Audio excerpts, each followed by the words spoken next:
Hello, my friend. My name is Corvus. I am from a small Triton tribe, but I've been around for a while and seen very many things. Wild and wondrous creatures, beautiful sunrises, and magnificent sunsets. I am most appreciative of the sunrises. Even when the clouds come in to block the sunlight, I have learned those too shall pass and bring sunny days again. When life gets you down, remember that you are strong enough and that you will get through it. Oh my, look at the time. I must go. Adventure awaits always. Hopefully the next time our paths cross, we can share more than just words. A swim in the sea or a drink from my favorite bartender. Until we meet again, my friend, I believe in you, forever and always.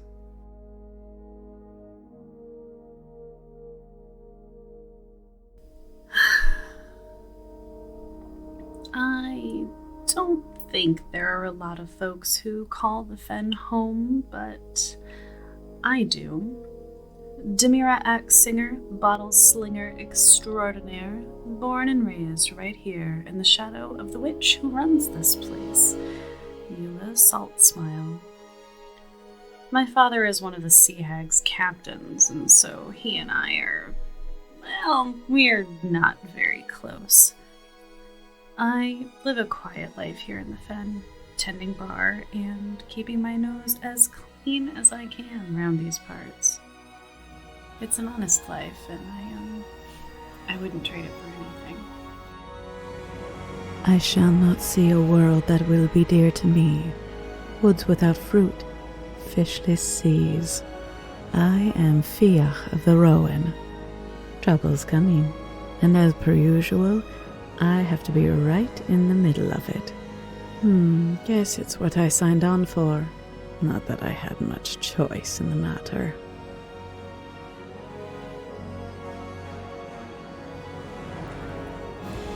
On those perfect nights when storms rage against the waves and the world is full of chaos, beings of absolute power are born. Sirens. Many fear their power. Scarlet Shores grew up never really knowing love or family. It wasn't until being captured and hauled into the Fen and meeting Eula Sotsmile that Scarlet felt a place in the world. Her only desire was to be desired, but by just one. With the pack sealed, Scarlet soon climbed her way through the ranks, quickly becoming Eula's favorite, and it was no secret to anyone in the Hags League. Though, Scarlet keeps plenty of secrets, and will often trade for them. All except one. So, tread carefully and keep your eyes on me. If you don't, I may very well take them. Talk back, and your tongue will be mine too.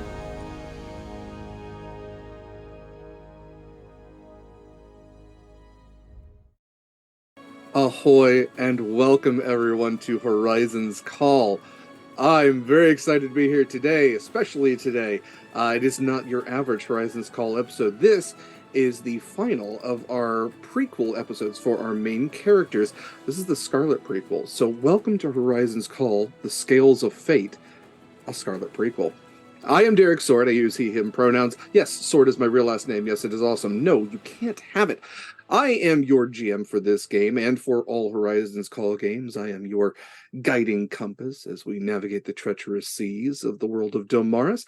And I'm joined by some lovely folks, a couple of familiar faces, not necessarily all familiar characters for those familiar faces, and a couple of other faces who are familiar on the channel, but new to the world of Domaris, so welcome to them. I'm going to go around and have everybody say a little bit about themselves, but before I do, typically for Horizon's Call, we use Pally.gg to support our players, but for one-shots, especially on Sword and Key, we'd like to pick charities to support. And today, specifically for this charity, the charity picked by Kaila herself, since this is a Scarlet prequel, is for RAINN, RAINN, which is the nation's largest anti-sexual violence organization. They were created and operated under the National Sexual Assault Hotline in partnership with more than over 1,000 local sexual assault service providers across the country. It is a U.S.-based organization and operates the DoD Safe Helpline for the Department of Defense. RAIN also carries out programs to prevent sexual violence, help survivors, and ensure that perpetrators are brought to justice. For any donations that you make today, they will go towards allowing an average of 844 survivors per day to receive help through RAIN's victim services. Goes towards education for more than 130 million people per year on prevention and recovery through relationships with the entertainment industry, media, local communities, improves sexual assault laws and policies to ensure that survivors get the justice they deserve, including the expanded use of DNA to eliminate the backlog of untested rape kits. And your donations will help the already achieved victim service programs, which have helped 308,000 people this fiscal year alone. It's a 5.4 increase in visitors over the fiscal previous year. And RAIN volunteers have contributed more than 24,000 hours of support already this year. So it goes towards a great cause, and on top of all of that, you get to impact the game that we are playing in a number of ways, and a lot of the typical ways. But this time, your money's going towards this great cause. So you can give advantages, you can give crits. I believe there's already been a reroll to all of the players, and you can also give a black spot, which is that highest tier, and that introduces a complication for an already, I would say, complication-heavy game. So definitely anything you can give is much appreciated, and I do emphasize can give. Obviously, this is anything that you were able to. It goes towards a really great organization. So all of that said, I'm going to let these people say a little bit about themselves and the characters that they are playing today. So Kaila, you were in my top left, and since this is your game, if you don't mind starting us out. It's weird going first for the first time. Yeah, I know. Hi, hello, my name is Kaila. I will be playing our lovely murder mermaid, Scarlet Shores, today. Both of us share the same pronouns, she and her. Perfect. Thank you, Kaila. Next up, Liz. I was not prepared. Hi, I'm Liz. I'm going to be playing Demira Axinger, who is a half-dwarf rogue. Both of us share the same pronouns. They are she and they. Yeah. Fantastic. Thank you, Liz. Next up, LD. Oh, I'm next. Hello, everyone. I'm LD or Lady Dame or whatever. Frankly, both are all acceptable. And today I'm playing Fia of the Rowan. We both use she, her pronouns. Very excited. Fantastic. Thank you, LD. And last but absolutely not least, Mikyl. Not your typical character today. No. Hi, fam. I'm Mikyl. He, him pronouns, and I will be playing your Triton Eldritch Knight fighter, Corvus Midnight, who goes by him, he, him pronouns also. Fantastic. Thank you, Mikyl. Corvus, boy, that name sounds familiar. I feel like I feel like we've heard it somewhere before. He may have come up but once or twice, maybe. Once or twice. Yeah, he didn't get back up after that though. Too soon? Oh no, we're starting off hot. Right. Derek's been waiting for this the entire time just to get back at me for all the little jabs that I've made throughout the seasons. He's saving them all for this moment. I've had so many months for this. So, I mean, I was going to say, how long have we been talking about doing this one? Yeah, this has been in the works fault. for a little while. Let's get some music going here. And so to set up the story, the story of Scarlet and the first time that she was really permitted to leave the Fen, sent out on a mission of her own. You all might find yourselves on or around the Fen. Several of you have your reasons for being there. Some of you might be directly in service to Eula or have a loved one that's in service to Eula. She would call you all in to her private room. It's a room that's just off the corner of the bar. Demira, you're very familiar with this tavern. That's where you find yourself most days. Bottle slinger extraordinaire, as I believe the term that you used, working alongside the rather large lizard folk Nesh, who most people accept as the owner of the bar, more or less. He's the one that kind of runs things around there for Eula, being the one who's been there the longest. You would be very familiar with the door to this room, but not really ever having seen the inside of it yourself. Scarlet definitely would have seen it from time to time, Corvus as well, and on one particular day, you all are summoned in, and Demira and Fia, what you would find, both being summoned as well, new to this room, is rather simple. Wooden floorboards, plain wooden walls, single window with curtains covering it, but otherwise the breeze would indicate that it's open. Single round table, 4 chairs, and a large chest against the wall. As you all take your places, whether you sit or not, you would see Eula Saltsmile, the notorious pirate queen, sea hag. She wears a lot of finery, somewhat gaudy in a way. There's a lot of jewelry that she wears, bangles on her wrists and rings on her fingers and necklaces. And you get where she gets her name from, this very bright white smile, like fresh salt harvested from the ocean. And Scarlet being the one to note first that Eula will always smile with her mouth but never with her eyes. She would sit you all down, she would explain that one of her ships has gone missing. The Iron Marie. Should have been back in port well over a week ago at this point. She had no word until a merchant ship supposedly saw it, beached off the coast of Hexacotl, which is a continent in the lower southwest of the main Domoris map as you would know it. And she explains to you all that for one reason or another, you are being chosen to be her representatives. Fia, she explains, being a member of the crew of the Unicorn, the ship that she is sending to retrieve the Iron Marie. You are her representative. Demira, you would know the Iron Marie very, very well, as it's captained by your estranged father. Corvus, you are the Queen's champion. Of course you're a representative for her. And Scarlet, as she holds you back a little bit longer than the others, she explains that this is where she is trusting you the most. She's letting you off the fen for the first time since you've gotten here. This is your time to prove to you that you can be useful and trusted out of her shadow. That was 2 weeks ago at this point.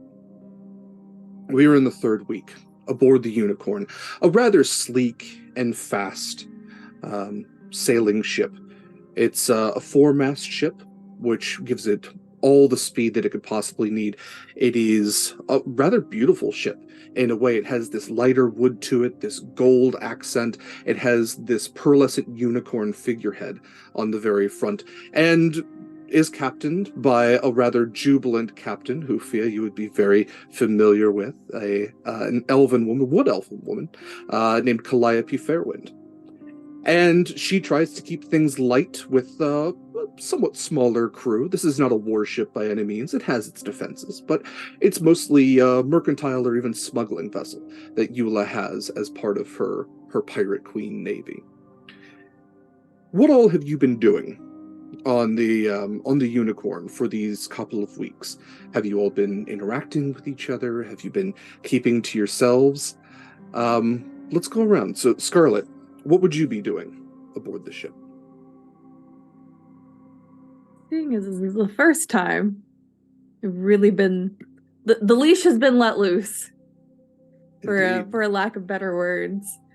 There's the hesitancy at first in the first few days of not really knowing what to do, but then finally finding it in herself, like, no, I am essentially Eula's representative on this ship, so I'm going to therefore act as Eula would.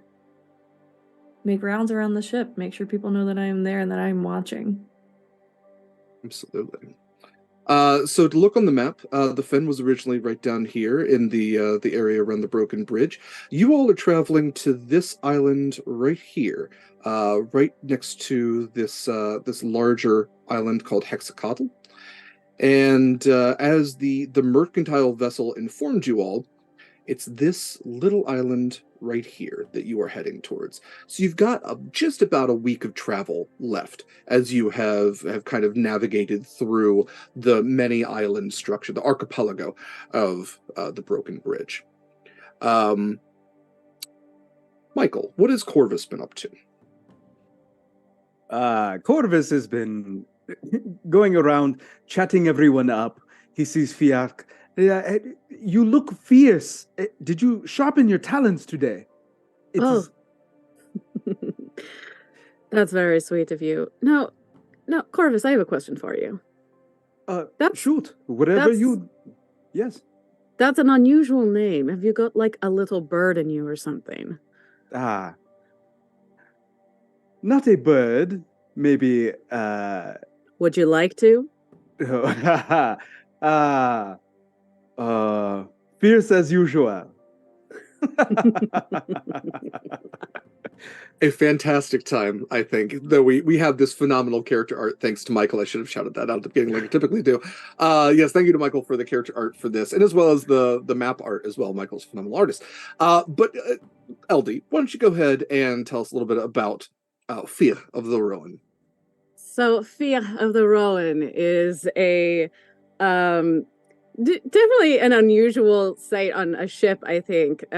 She'd been a harpy with black wings, as you can tell by the art. She doesn't tend to wear a lot. Harpies find clothing to be sort of oppressive, I feel. But she spends most of her time in and amongst the rigging and watching. Her main job on the ship that she's been on for probably a couple of months has been to hang out. She's a lookout in the crow's nest, aptly. She's also very comfortable at heights. And probably has spent most of this time, like, sort of observing more than interacting, but definitely, like, has her friends on the ship and, you know, she's just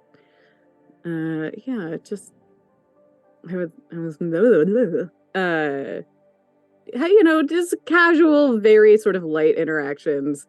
She does like to watch people sort of squirm a bit. Yeah, I kind of get the vibe from Fia that she absolutely does kind of like lurk on one of the top sails and just like looks down at people. Like people will notice a shadow and just see her kind of like perched up there. A lot of like surface level conversation. Right. Like she's still a member of the crew, but there's this. She literally like, carries a shadow with her. Yes, exactly. Kaila, is there? I know we should all be familiar with Scarlet. Obviously, this is prequel Scarlet. So, are there any changes that you would like to physically note, or any attitude changes, anything like that? Of course, running back to OG Scarlet, we have our pink-haired siren mistress who has her original pack tattoo on. It is the octopus that goes across her whole entire forearm. But you will see in this version of Scarlet, is one we have not met yet. Is one who has a little bit more of a pep in her step, a little bit more of a less frightening smile. Yeah, this is the Scarlet that listens in on conversations, but is also able to be a part of them, as opposed to the Scarlet we met at the beginning of this, the main campaign, where that was a Scarlet who carries a looming dread about her, and one who people fear more than anything else. And Corvus, I'm kind of backtracking here a little bit. You typically play another Triton, Mikyl. So how is this Triton different? Tell us what we'd see with Corvus. Well, Corvus is a little bit taller than Proximus, but much thinner, lengthier, more of a swimmer's build, and just a thin, long jawline, shaved fins on one side of his head, where the rest of the fins just fall over to the other side. Blue, dreamy eyes with a gem right in his forehead that matches.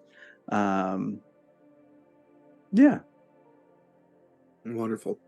And I guess that leaves us with Demira. So Demira, go ahead and describe yourself, and also what you might have been up to aboard the Unicorn for these past couple of weeks, or anything you might be looking out to do in the last week of your travel. Sure. Well, Demira's... she is one of those... She's a half-dwarf, so it's something that she kind of struggles with. Folks, generally speaking, look at her and honestly kind of can't really tell whether or not she is human, or if she is a dwarf, or if she is something in between. And a lot of the time they don't really know how to deal with that. So she's estranged from her father. She isn't really very close with her dwarven heritage, except for the fact that she is a brewer. So she's probably spent a fair amount of time on this trip keeping people in drink and making sure that everybody is as happy as they can possibly be stuck on a ship out in the middle of the ocean. For sure. And yeah, absolutely. Like, for a while there, you were around a few islands. You all are breaking into the point where this is the stretch of water between two groups of islands. You know, there's a lot of places in Damaris where you have these long stretches, and a lot of times ships will avoid those. They'll take those shorter trips because gods only know what's waiting in those deeper parts of the ocean. So we're getting towards the end of the third week. And Fia, if you are hanging out in the crow's nest, I will get a perception check from you, since you would be the one looking out for things. Oh, heck, a roll. This is very exciting. First one of the session. Good luck. Thank you. Oh, God, not that dice. You do have a reroll, at least I a have reroll, two. I believe, too. We have Yeah, three. just- Wait, we have three Okay. rerolls Already, That last yes. one. So what could go wrong?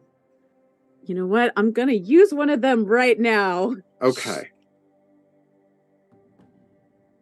Oh, golly, this dice. Okay, well, this might not work, but it's fine. That would be a 12. 12. Okay.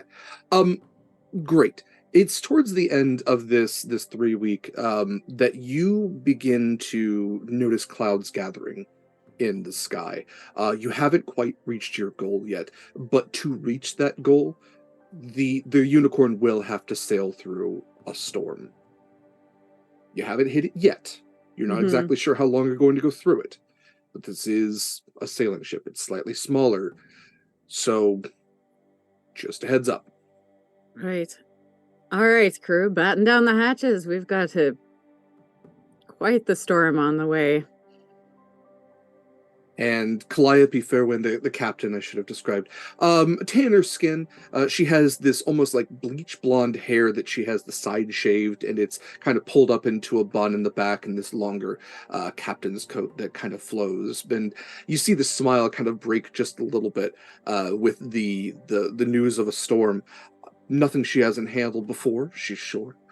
So how are all you all going to be handling the storm? Are you all going below decks? Are you going to be doing anything to prepare the ship?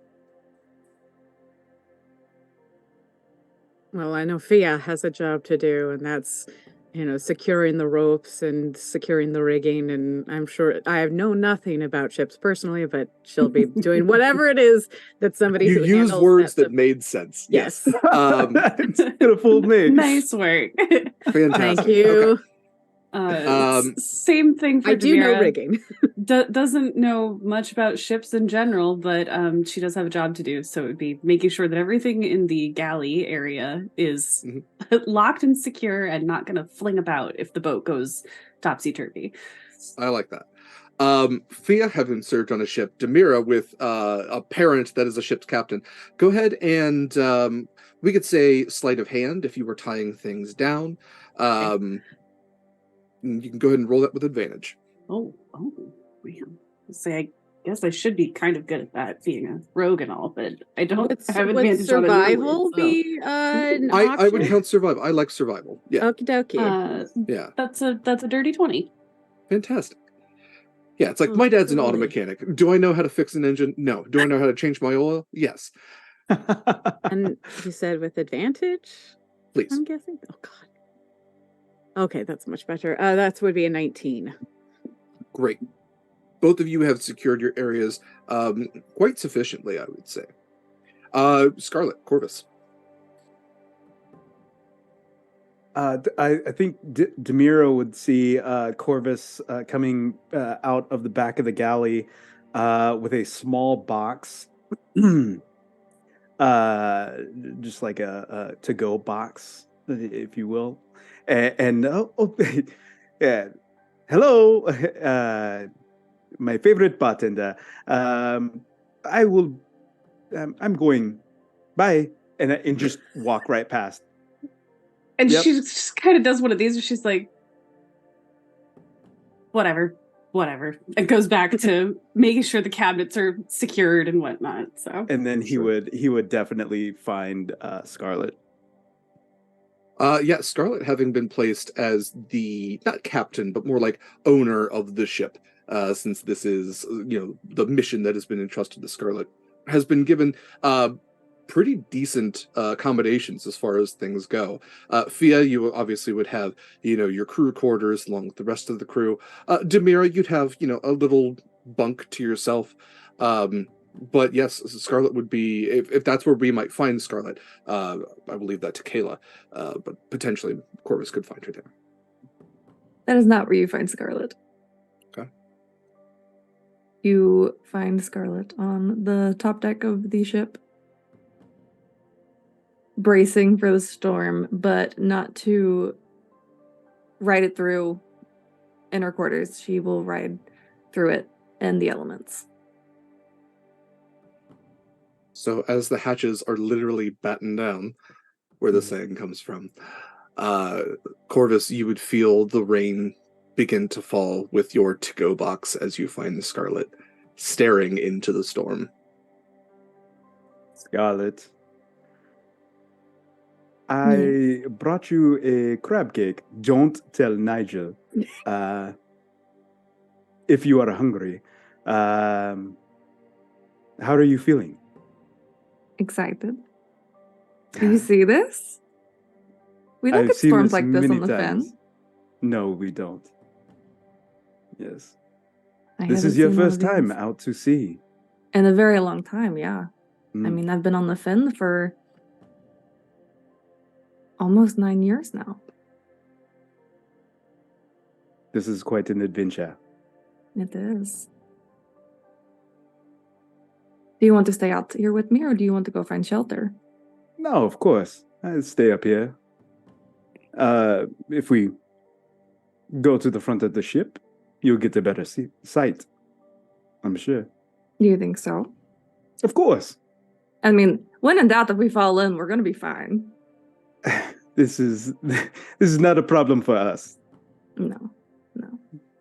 The surfaces, not so much. We'll be fine. Just make sure Nigel is, tucked in tight. I will bring him when he needs to be here. Perfect.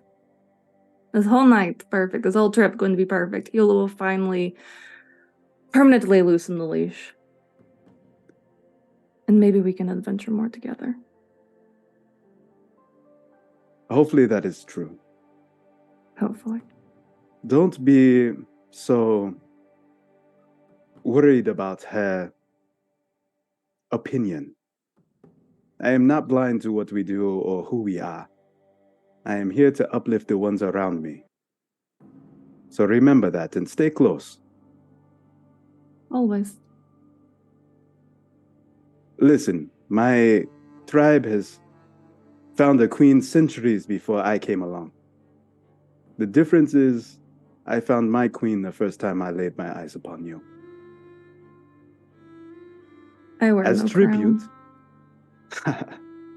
as tribute, I give you this. And he hands you a golden chain with a piece of black mithril stone attached with his name etched upon it. This stone is a small gesture, but it symbolizes my heart.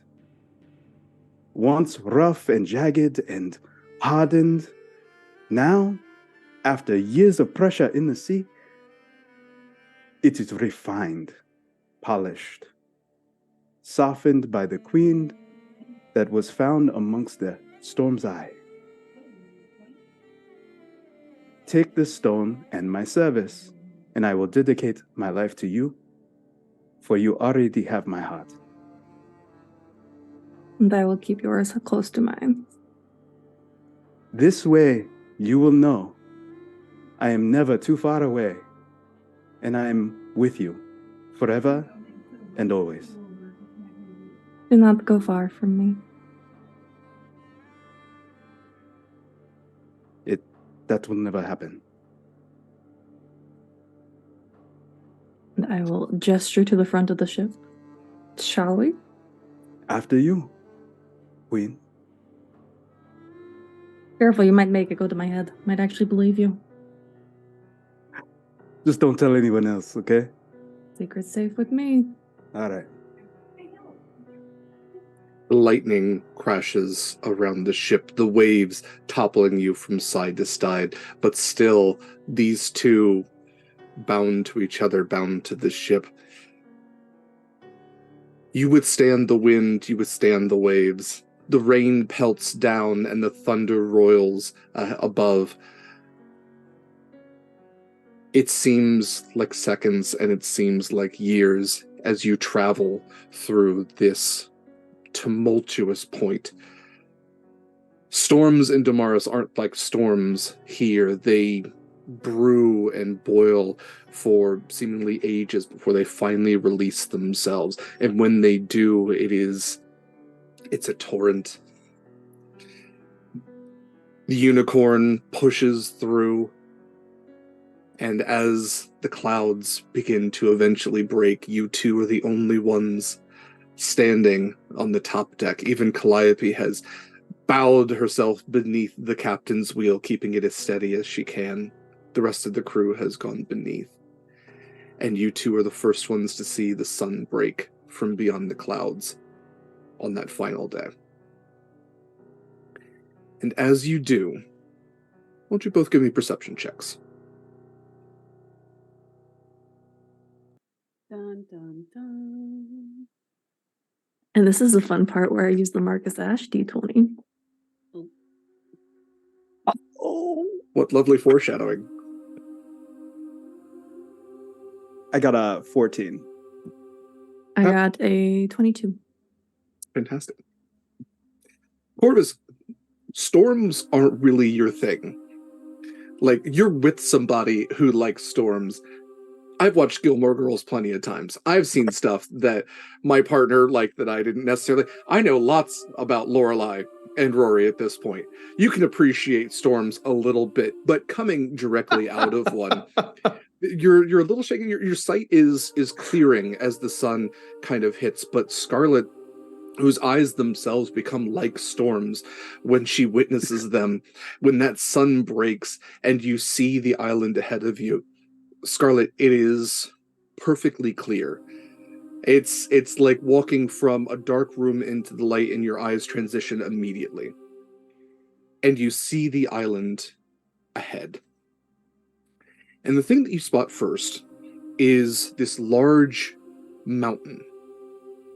Not a mountain. It's smoking. A volcano. It is a volcanic island. And you see that the smoke pouring out of it, it's not recently erupted. It is active, for certain. And Scarlet, for whatever experience you might have with volcanoes, you've certainly heard sailors talk about them. You would see that the smoke it's pouring into the atmosphere likely contributed to the storm that you just sailed through.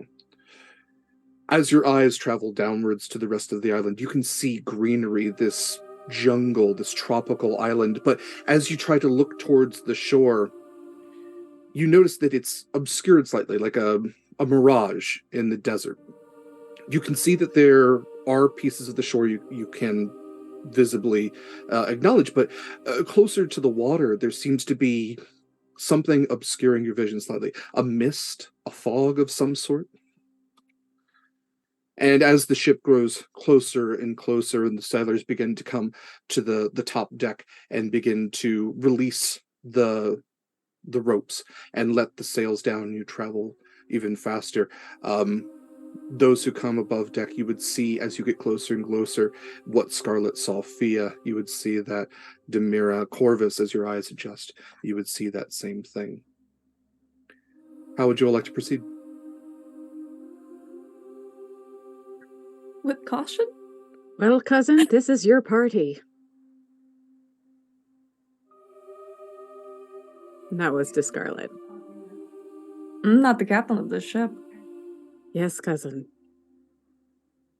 But this is your mission. Sounds like we have no other option but to go. So, Scarlet, when you say you want to proceed with caution, as the ship is traveling closer and closer, I will say you have a spyglass on hand. If you would like to make another perception check for me with advantage. And as you've now grown closer, we can maybe... Actually, let's do investigation, because this is you spotting specific things. Let's do investigation with advantage, please. Well, I'm going to use a reroll on that one. Um, Both of them were very bad. 18. Great. Few things you notice. As you're growing closer and closer, you can see that whatever is obscuring your vision only stands about maybe 10 feet off of the waves, and it is some sort of fog or mist, kind of white, just billowing just above the surface tension of the water. But beyond that, you can see on the shore, there is a ship that is beached.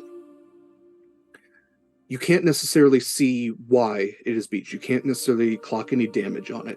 But the other thing that you see is that the fog that is being spewed is not necessarily naturally made.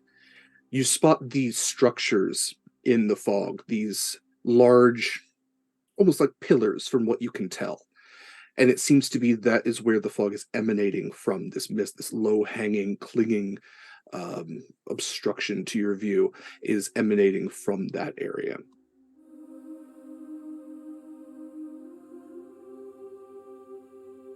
I just want to relay everything that I'm seeing to Calliope. Obviously, I can give information and I can suggest what we do, but I am not the one who knows the ship and knows the ship's capabilities. Sure. She looks at you and she says, I appreciate you informing me of that. This is where we can move forward. Two ways, really, unless you have other suggestions. We can send a rowboat to the island, where docked not far off at this point. I do question sailing into that fog. However, we could sail a little bit closer into it and send a rowboat from there. That would make it slightly more accessible to whoever is in that rowboat, which I am assuming those would be, as Eula instructed her representatives, and I can send 2 sailors with you as well to support you. So we can continue moving forward, or we can set anchor now. What are you more comfortable with? Would you rather stay I am here? most comfortable with setting anchor here. That Sailing is how into we that shall fog go. is... Okay. Thank you. My ship appreciates it. Have to find a way to get back to the fen somehow, right? Can't have 2 ships island. I will get a boat prepared for you. Thank you, I And appreciate it.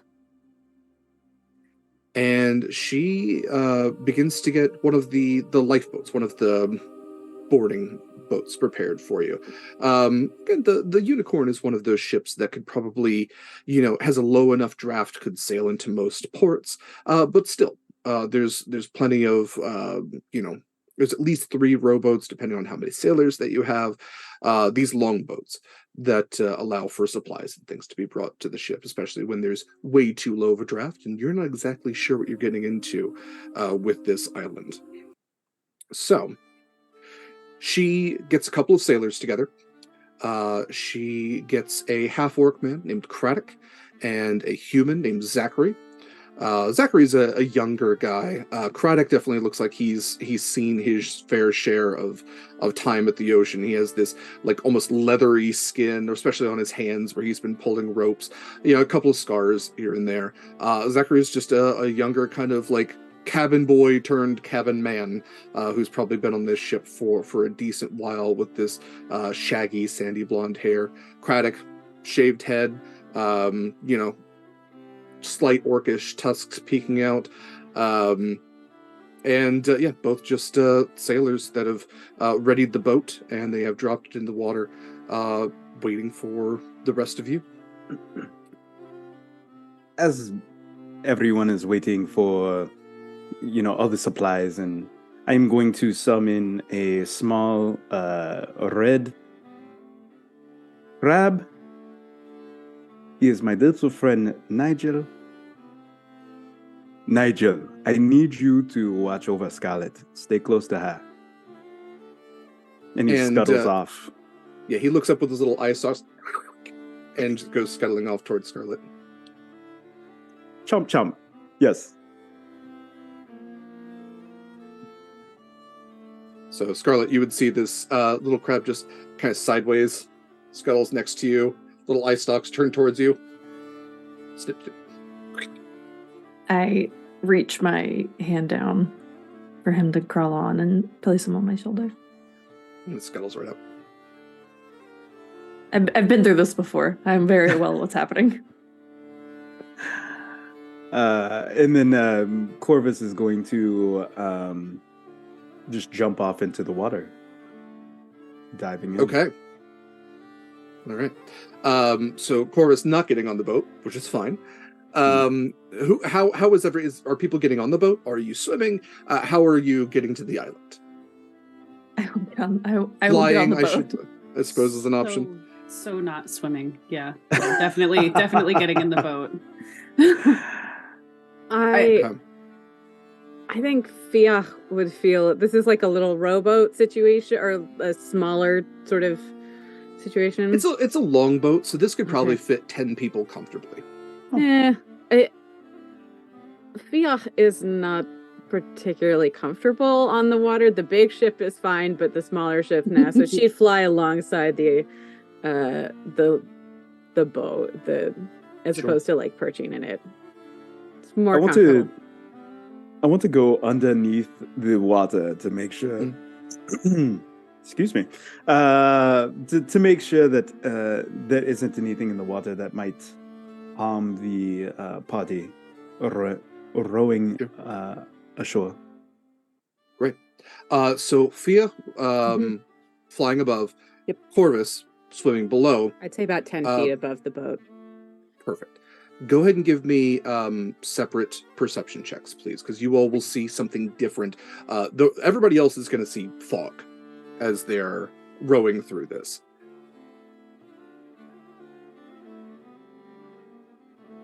17. Perfect.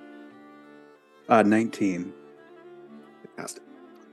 So, Fia, starting with what you see. At a certain point, you can see where the fog is emanating from. You see these pillar-like structures, but they're not just pillars. They're angled in a way. And though deeply weathered by, ocean and storm and everything else, you can see that they have metal aspects, stone aspects to them, and they appear to be serpentine in a way. Not necessarily draconic, but serpentine, that these, like, snake heads have these mouths open with these longer viper-like fangs, and fog, like literal steam, is billowing out of them directly down towards the water. And when that hot air hits the water, it's creating this condensation that is kind of collecting, creating this fog that surrounds the island. You can see that there are several of them that are placed. Corvus, what you would see is the bottom of those, which as you are beneath the water, you see a couple of things. You would see that these snake heads, which you wouldn't necessarily be able to see the head of the snake, you'd see the rest of it, the rest of the length, connecting towards sunken pyramids. Flat-topped pyramids that are beneath the waves, But the one thing you would notice is that while those pyramids are aged, weathered, nearly become indistinguishable from the rest of the natural landscape, the snakeheads have been preserved in a certain way, especially to where you are. And you would note that there is a long chain which is attached from one to the other, to the other, to the other, kind of linking through. The rowboat's going to be fine. It doesn't have a low enough draft to hit it. The unicorn would have hit it. And this is a large link kind of chain that has remained despite being in the water for gods know how long.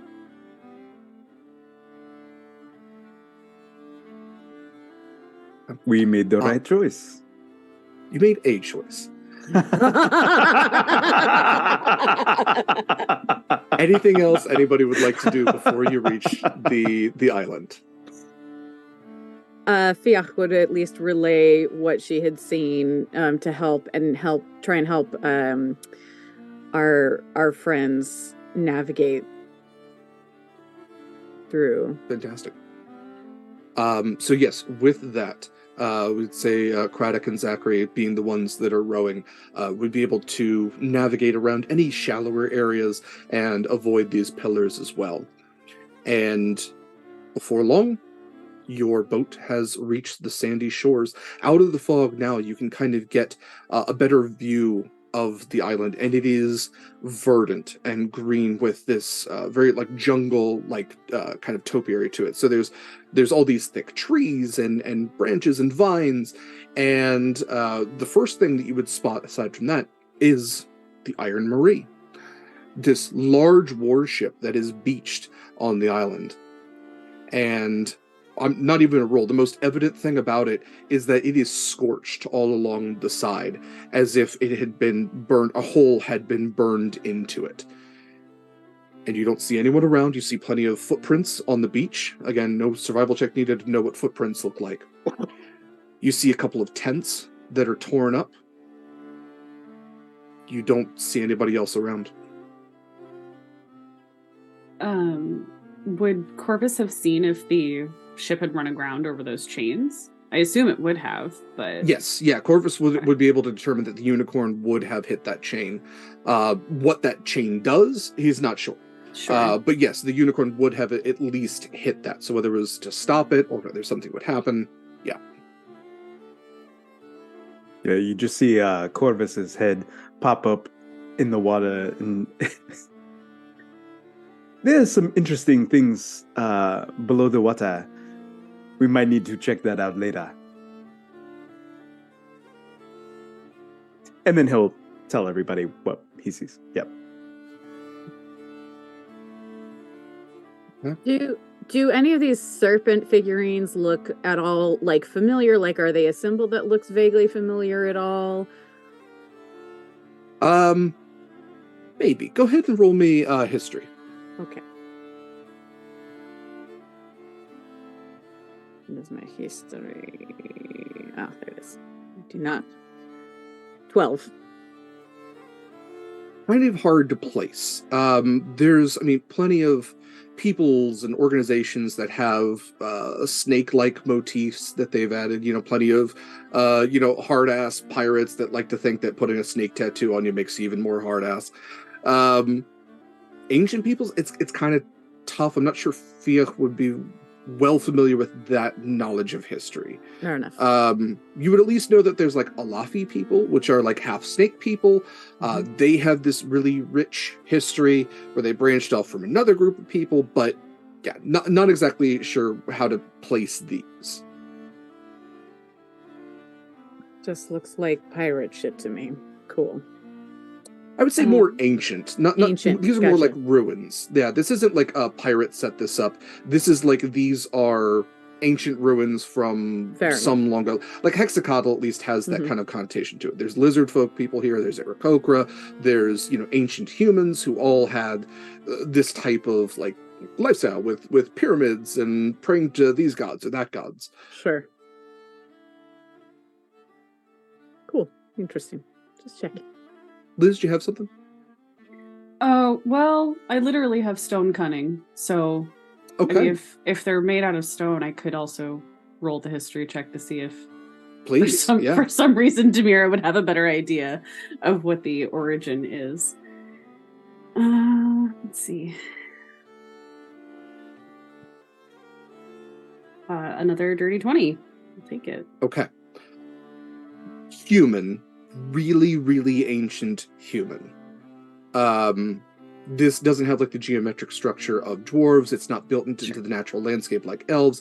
It's not even that clever like gnomes. This is human, but there's a twist to it because like for them to be focused on snakes has like they're either going to be dragons or like lizard folk. Like snakes is weird. There's not a lot of great snake gods out there, or at least not in good circles. Do people typically pray to snake gods? It's kind of the people that you don't want at a party, are the ones that are like, they stretch out their S sounds. It's really annoying. Okay. In that case, you're probably standing there on the beach, taking in everything. Demira's, we should probably tread a little bit carefully. Not that we weren't worried about a volcano or anything, but snakes, snake gods, this is all definitely human. So, snake gods aren't good gods. So, I don't know, maybe we should just watch where we're putting our feet.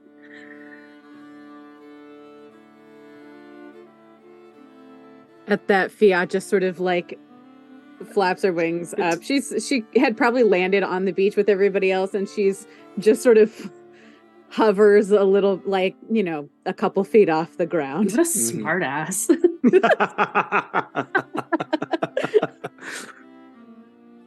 You said tread carefully. I don't have to tread. It's fine. We can't all be that lucky. How are we proceeding? So you're on the beach. Like I said, there's been some activity here, judging by the tents. Not super great for whoever set those up. The ship is there. It is damaged.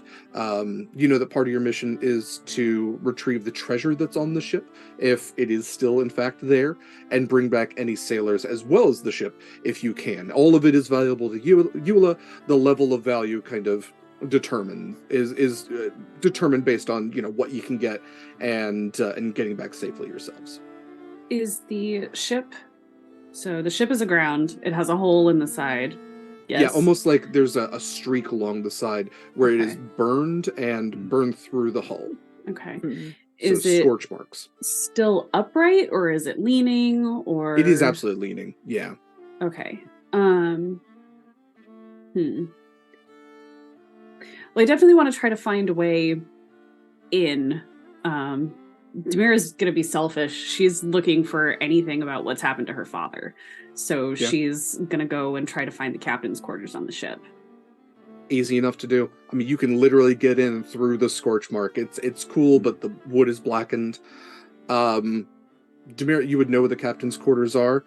There doesn't seem to be a lot of like the ship didn't see combat from what you can tell. Sure. Like the cannons haven't been fired. There doesn't seem to be any like battle damage to the ship. The main damage seems to be that hole that's been burned into the side of it, this scar that's on the side of the ship. And as you go to the captain's quarters, you would be able to find your father's ledger, the captain's log, where he would indicate that their mission was successful. They were on a pirating mission. They were there to steal the riches off of a mercantile vessel that was sailing out of the Narrows, that area right near Hexcotl there. And I could move right where the island is. There we go. And on their way back, they were running short on fresh water. So he decided to make the captain's decision to stop off at one of the more remote islands where them having that much treasure wouldn't cause any problems for somebody trying to take it from them. So he notes on the map this small island you all currently are on. He writes a name for it, which you would note that most maps don't have a name, but he writes that he heard it is called Icol Veranada. And he says that it's supposedly uninhabited, some ruins, a volcano, nothing you'd have to worry about if you're just stopping to get some fresh water and maybe, some tropical fruit. That's the last thing that he wrote. It was supposedly like a week and a day before he was supposed to be back. Does that name translate to anything that I would recognize? Not any languages that Demira speaks. Cool, neato.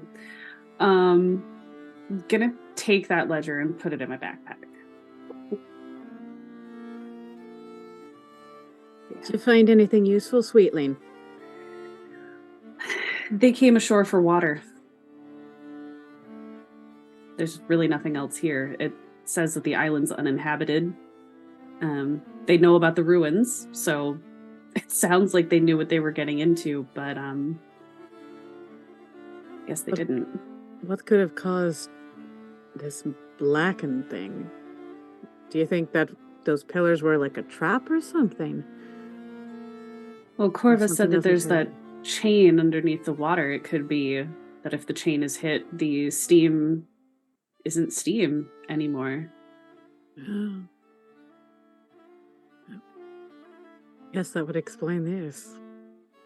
Demira, since you're kind of noting that, on your way out, we can assume that you traveled like into the ship from the scar, since it's leaning, easiest way. Sure. Go ahead and roll me nature or survival. Oh, jeez. Oh, gosh. Okay. All right. It's going to be a nature check. At least I have a bonus for that one. That's a 19. Okay. I'm really happy I used these dice today. When whatever it was, actually, we'll puzzle this out. We'll Sherlock this out. Sure. Whatever the heat was that hit this ship, when it hit the hull, it hit part of the water draft that keeps the ship at a certain depth. Because you actually have to bring in water to a ship to keep its draft at a certain level. Otherwise, you're going to capsize in the waves. When it hit that water, it turned into rock. And you would be able to piece together, this is lava rock. Lava, yeah. This was lava that very likely came from those heads and basically sprayed the side of this ship as it was coming through the mist. And when it hit that water, solidified, further weighing down the ship. Not only was there a hole in it, now there was a bunch of lava rock inside the hull. Right. So it probably limped its way those final few hundred feet to get to the island, and it was a mad dash at that point. You can't set an anchor down. You've got a hole in the side of your ship, so beach it, try to repair it. But those repairs apparently never got handled. Right. Neat. Well, on the way out, like clambering out of the ship, walking back up to the shore, Demira looks at Scarlet and she's like, so good job not bringing the unicorn ashore, because we probably would have ended up just like the Iron Marie. So nice work. Any sign of the treasure on there?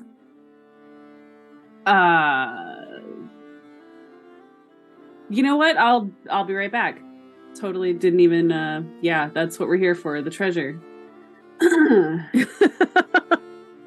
While Demira's going back, I'd like to take out my handy dandy tome that Scarlet and Eula used to use to communicate with one another, and update Eula on what we found so far, and that is not coming back, not without a lot of help.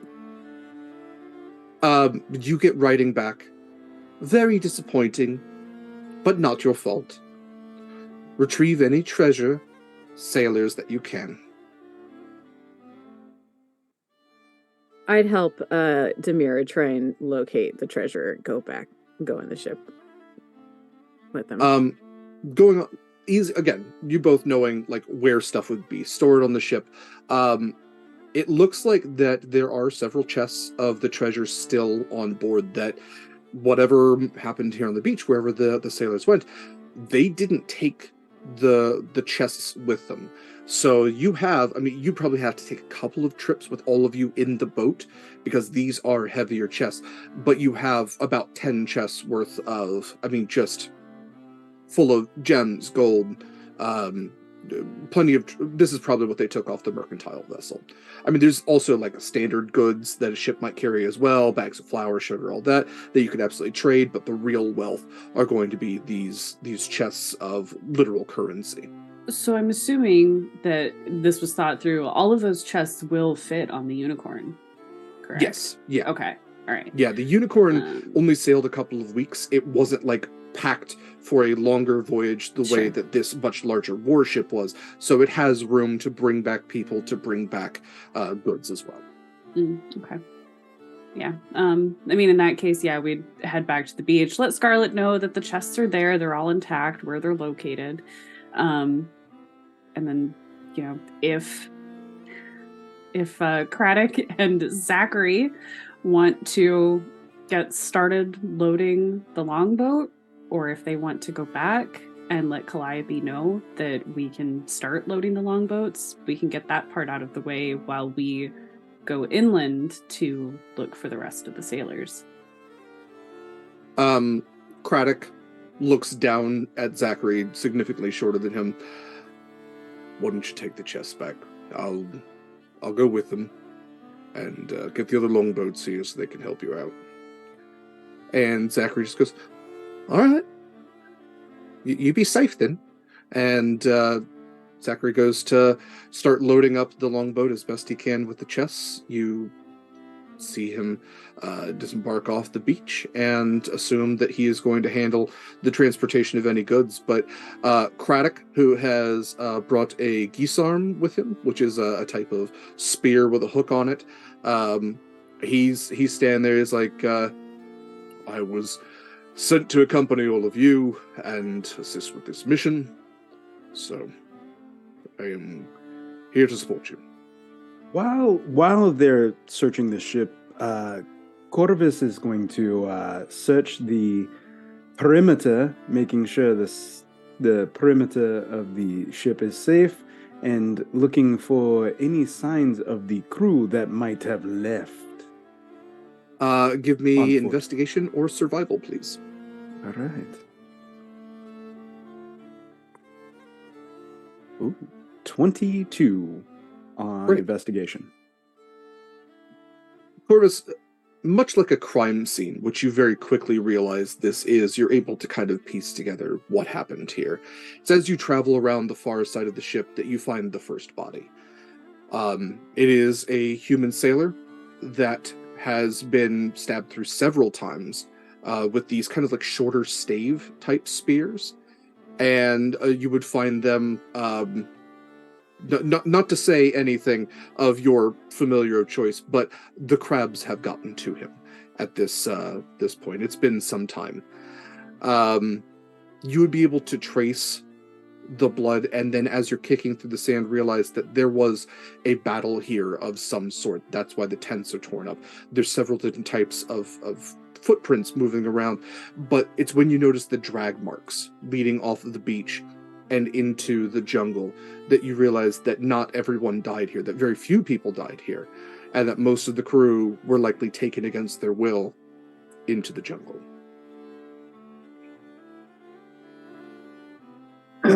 Everybody be on alert. I think we might have a fight on our hands to get the crew back. Then we don't get them back. We could just leave now. We did come and get the treasure. That was the most important part of the mission. Respectfully, I would like to look for the people. Her father is here. I think we should at least look for what happened to him. I think Eula would want to know what happened to her captain. And I can tell you now, Eula doesn't give a damn. Everyone is replaceable. Unfortunately. I think we all know what Eula's opinion would be on this, but I think it is the right thing to do and see if we can at least bring some of the crew back with us. Respectfully. It's very noble of you to want to go rescue your father. I never knew my father. Same, we do not have father-mother relationships from where I'm from. Look, let's not get all touchy-feely. My father and I are not exactly best friends. So I'm here because Eula told me to be here. That's fair. You care enough to go look for him? That's something. I'm doing what I was told to do.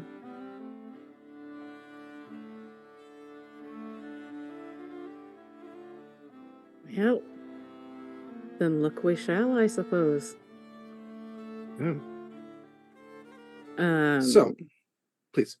Oh, I was gonna say, Fia, if Corvus points out like the tracks and stuff that he saw, I think Fia would also look at the said tracks and see if she can identify anything, like identify what may have left the tracks that aren't the humans necessarily, or that might have left the drag marks.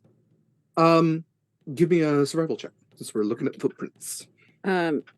Would this perhaps be anything to do with Fae, Fiend, or Undead? I would not. No. I don't Okay. think so. Great. Also, I apologize if you can hear my cat. She's very grumpy that she's not here right now. That is I'll get her in a minute. That is a 21. Okay.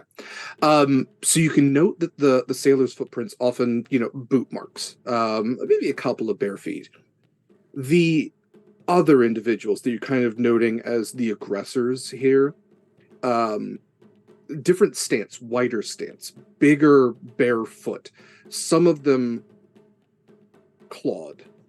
Not like bear claws where they're kind of like gripping in, or even like cat claws, but more just like coming straight out to where there's the footprint and then a point, almost indicating, a straight joint of a talon. So not, I think the word's reticulated, but I might be wrong. So yeah, not the rounded like talons, but more, straight out. Okay. So different than like the talon that I would leave. Perhaps. Correct. Yeah.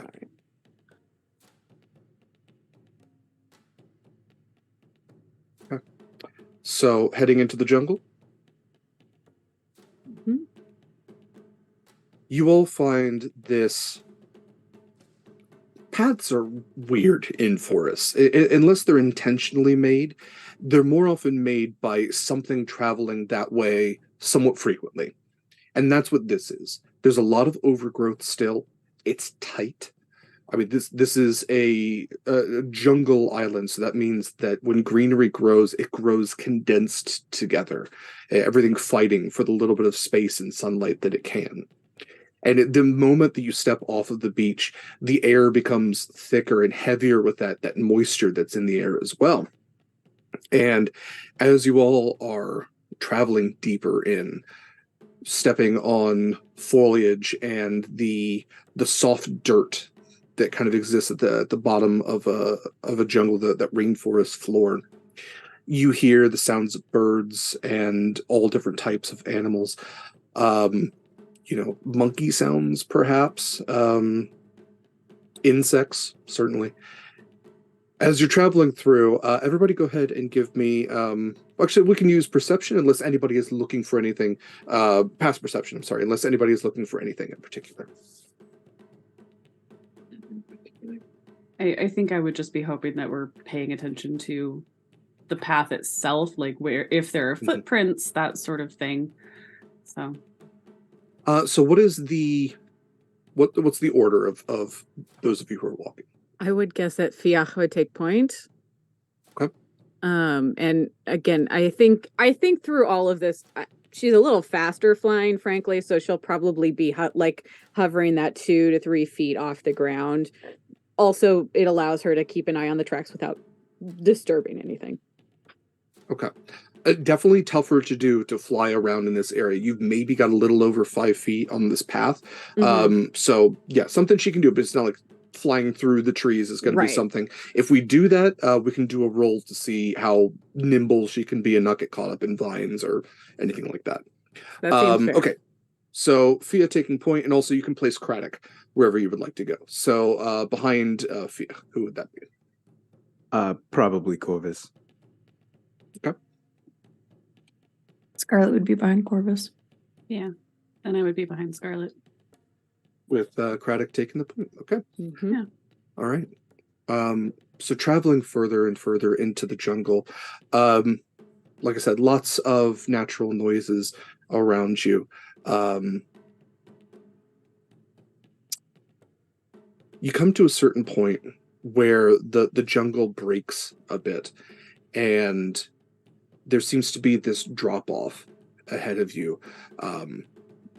There is a rope bridge, which you can see these posts. It's very aged rope bridge, but it seems to be traversing over this canyon that you cannot yet see the bottom of.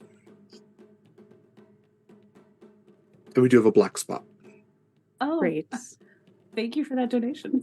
Hey. Yeah, thanks for the Yes. donation. So Hey, we have great. hit you. the $100 mark, so we are raising it to 200, and we have hit a black spot. So thank you so much for supporting Rain. We really appreciate you.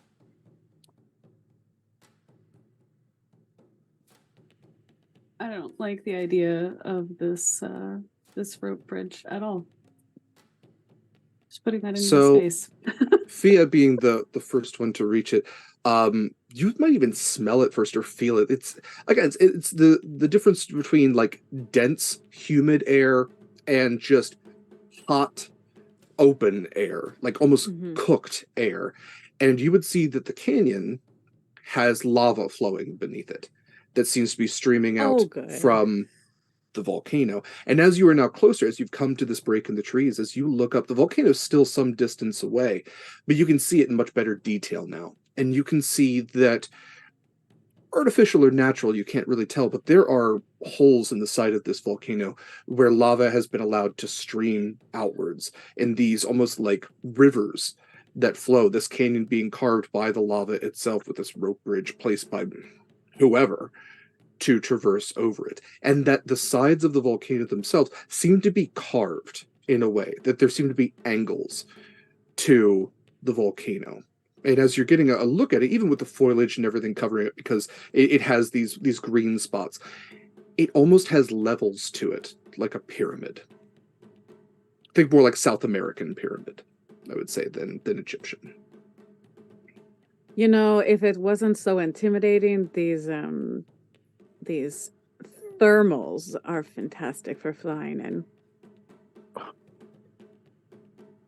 You could just hover, just Mm-hmm. the wings out, and Exactly.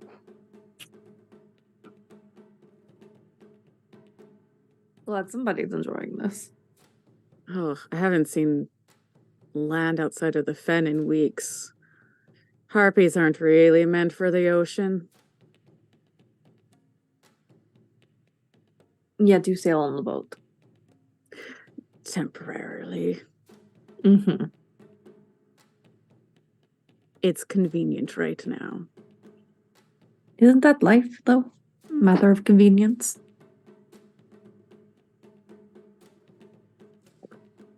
Well, I'd watch your step if I were you if you're going to cross the bridge, but I don't know if there's another way around.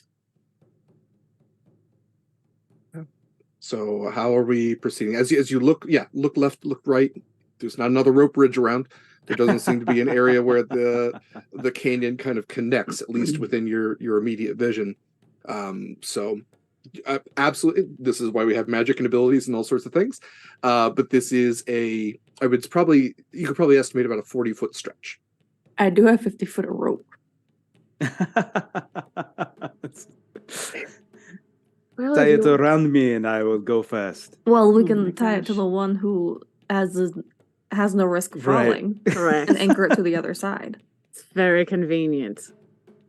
Like I I said, can life just- is a matter of convenience. Fly it to the other side, Mm-hmm.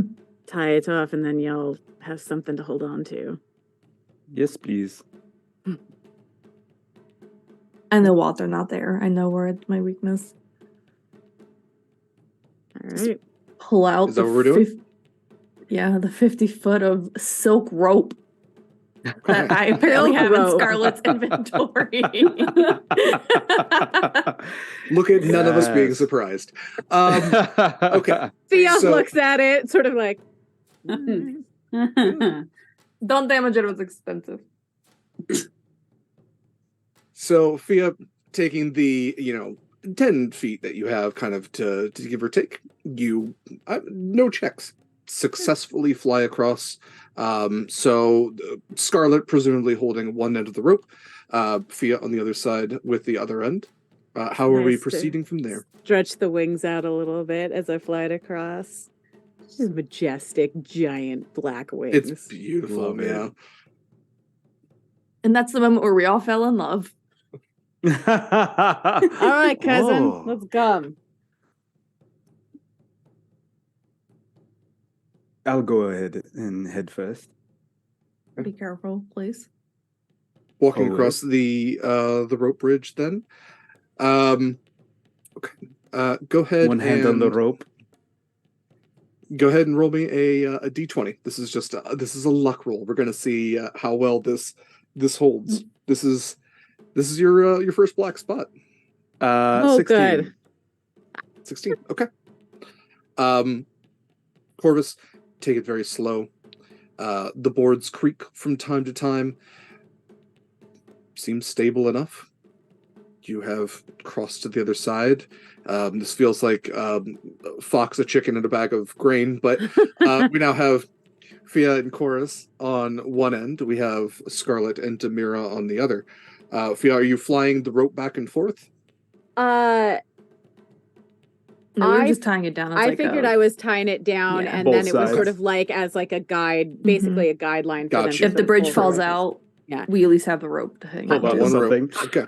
I feel like Fia Safety would also sort of be, although I do think she wouldn't be flying the rope back and forth, but I do think she would sort of be like hovering somewhere around the middle of the bridge so that in case Mhm. something happened, she was also available to like catch anybody Who is next? with her very strong. The mirror. And you can send Craddock. Well, I think Scarlet should go before Demira. She's more important. No, Scarlett's going last. Oh, so just jumping. Mhm. When one makes a running jump, what is the usual distance for something like that? Oh, that's such a good question, and one that I should have had pulled up. Running jump. Well- D&D. I always forget. Yeah, I almost have memorized like the amount you can carry because it's like a multiple kind of thing. Long jump. When you make a long jump, you cover a number of feet up to your strength score. If you move at least 10 feet immediately before the jump. When you make a standing jump, you can leap only half that distance. Either way, each foot that you clear on the jump costs a foot of movement. Okay. Okay. So what is your strength score? I'm assuming it's not 40. It is not 40. It is not. Okay. It is 10. However, Okay. I do have the bonus trait of second story work, which means that when I make a running jump, the distance I cover increases by 2 feet. Ooh. So I can do 12 feet if I make a running jump of at least 10 feet, right? It's gotta have 10 feet. Yeah. I would say go. if you were to run across this bridge, you could jump the last 12 feet. Ooh, yes. Okay, perfect. I love that idea. I wasn't thinking that way, but that sounds fantastic. Okay. Much better than me being like, I'm just gonna leap and land in the middle of the bridge and that see sounds what like a happens. great- This is the Super Mario running over the lava as the bridge falls behind. Yeah. Yes. That's great. D20 roll, please. Okay. We can make this athletics too. If you have athletics or agility, if you have either of those, we could. No?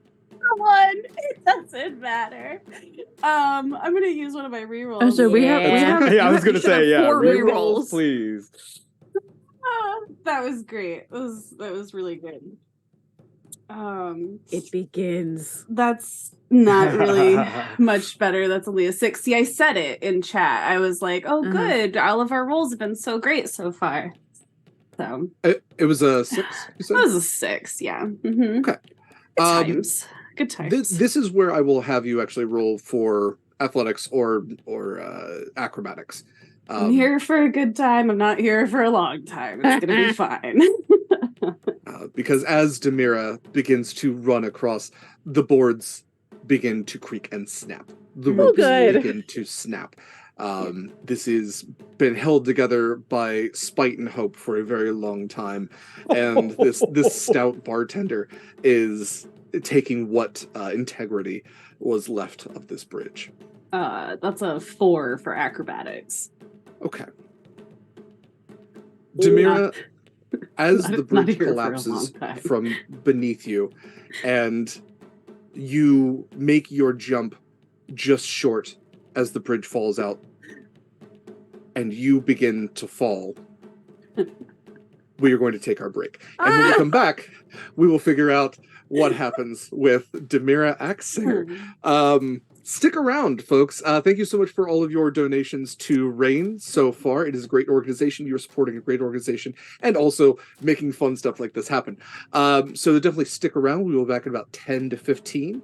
And go ahead and do the things. We'll be back.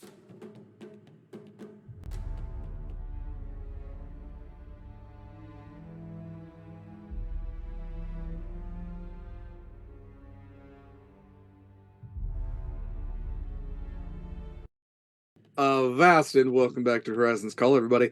We're going to jump right back into it, but before we do, because that sentence makes sense. We are doing this one-shot in support of RAIN, RAINN. It is a wonderful organization that supports a lot of people across this great United States of ours.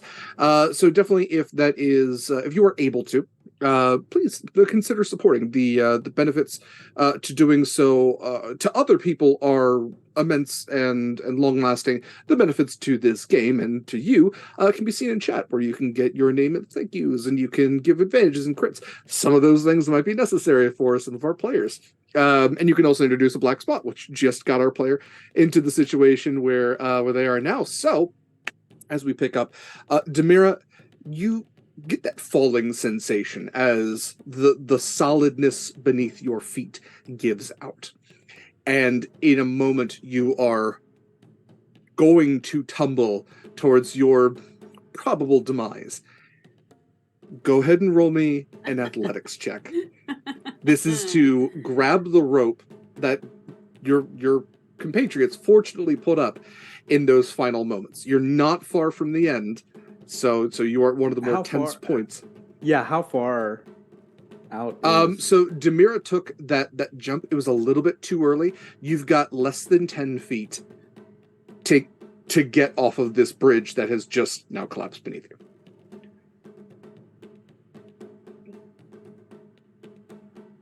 I'm gonna stick a hand out. Corvus is gonna hold on to the rope and stick an arm out. Go ahead and roll for advantage. This is providing the help action. I will accept. Okay, that's a 19. There you go. Okay, we can cliffhanger this.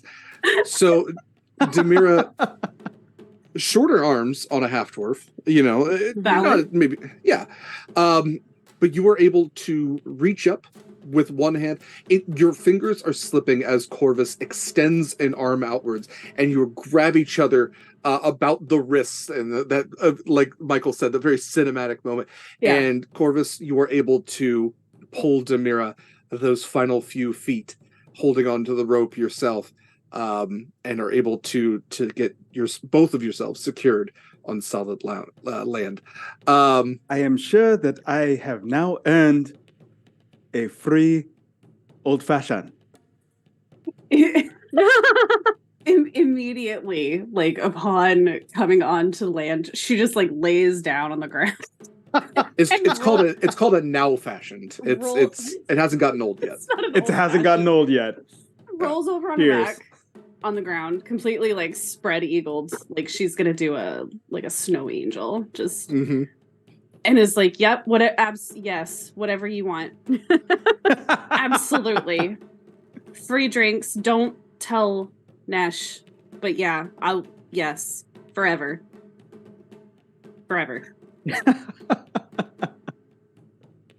So that leaves us with Scarlet and Craddock on the other side. Scarlet, how are you thinking of getting across? I'm gonna send Craddock across first. How? There is no longer a bridge. So are you going to send him across on the rope? Hand over hand on the rope. Okay.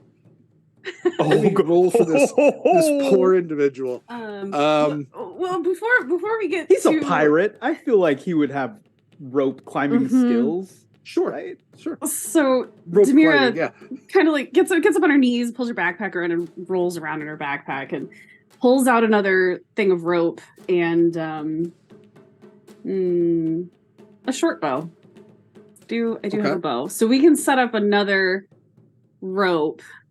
So maybe he'll have something to like extra 2 ropes, 1 to walk across. I don't. Right. Something that sounds 2 right over the top, and you can. Yeah. I was gonna say, or I could just. I mean, I could tie it to him. I could fly it out to him to tie it to him. Also. I like the short bow idea because regardless, the rope is getting there, so they're able to. Craddock is able to tie it to the post because you do have these posts that were kind of holding the rope bridge before. So you now have 2 ropes, one that he can put his hands on, the other one he can maybe slide his feet on. I'm going to give him a roll here. I will give advantage because we had you said pirate, so that was a let's see, I guess he has a +1 to either, so that is an 18. I will say that he is able to kind of like sling his spear over his back. It takes a little bit of time, but he is able to cross, however perilously, to the other side. And now Scarlet. I would like to untie from the post that I had previously tied my rope to. Okay. I would like to take the best hold that I can to it. And I would like to swing across. Yes! Okay. I support this. I don't think that's really swinging. I feel like it's more like bungee jumping Falling? without the bungee. Called as possible. But okay, live your Fine. best life, Scarlet Shores. You have 10 feet of kind of like extra length to this rope. Yeah, slack, thank you. So we can say you kind of loop it around a foot, bring it up, tie it. You've got a foothold, you can hold on to it. I'm gonna hit the other wall, and it's probably gonna hurt a little bit, but I'll manage. But you get to fly in the meantime. I'm going to get Craddock, and we are going to, once she jumps, we are going to start pulling the slack to get her closer to the top so that she is not falling too close to the lava. Okay. So with that, Scarlet, give me athletics or acrobatics. Corvus, give me athletics with advantage. Wow. I'm very good at this, but a dirty 20. Okay. Look at 21. And a 31 3. acrobatics. 14 and a 3, so you all would see Scarlet untie this rope, loop it around one of her boots, tie it up, a decent knot, all things considered, and fucking George of the Jungle her way over this river of lava, not 20 feet beneath her. You absolutely do hit the wall, but with that good of a roll, you are able to cushion yourself somewhat along with the tension that's being pulled on the rope, kind of slows the pendulum motion, and you are being pulled up as you are traversing across, also kind of slowing things at a certain point. It's slower at a certain part of the rope, but you're actually feeling more velocity where you are. Physics, it's fun. And yeah, in moments, I'm not going to say you take any damage from that. You absolutely feel the heat.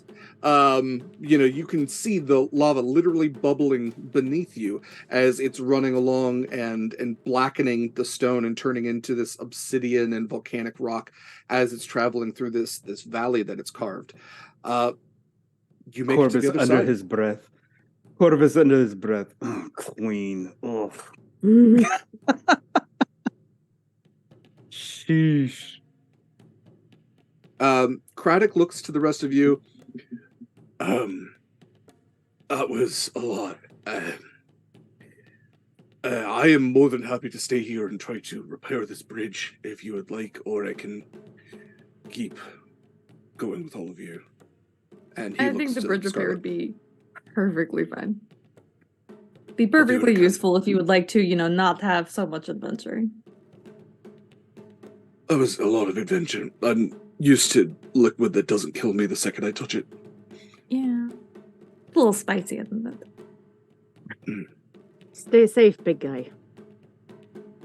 He nods to all of you and sets down his pack, where he starts to pull out rope and starts to look around to try to assemble some sort of bridge for you all to cross on your way back.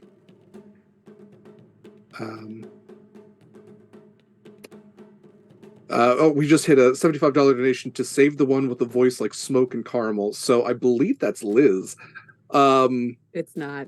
Sorry, It's I know who not. that is, and it's No. That sounds like a. I know who that's from. Anyway, Yeah. how are you progressing through the jungle?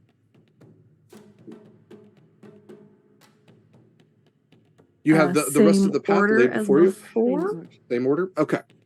Perfect. So, again, anybody being extra looking for anything in any significant way where I would not just use your passives? I feel like Corvus, being the fighter warrior type, he would be on guard, looking for possible traps. Or, I mean, we're really just putting ourselves in a really bad position, being Corvus, funneled into. What? I mean, What? No. Give me perception or investigation. Okay.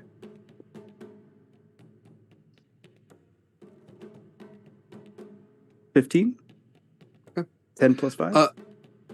Corvus, I will say that's decent enough that you notice a couple of things. You absolutely do notice traps. And the unique thing about them is you've been surrounded by them this whole time, but they're hard to determine because they look just like the trees. And these aren't traps that you would just walk right into. They're not meant for you. You see these tree-sized stakes, spiked, carved at the end, pointed slightly upwards. So again, where you would be looking, this almost looks like a half-fallen tree. But they're lined up throughout the forest, intermixing with the wood, where somebody has basically created these defensive pylons throughout the forest. And you can see, even as you look back, they were on the other side as well. They're not on the path.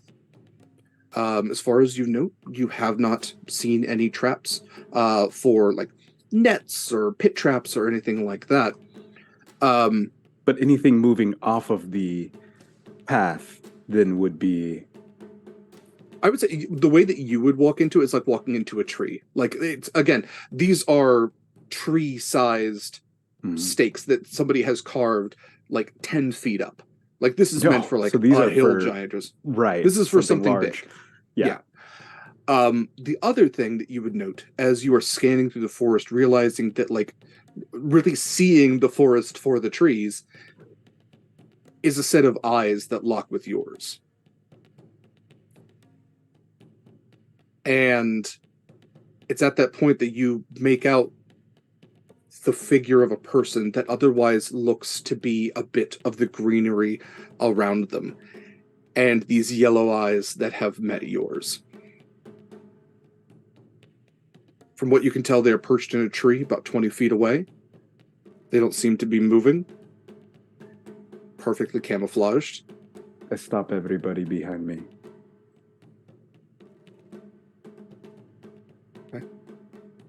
I see you. They run.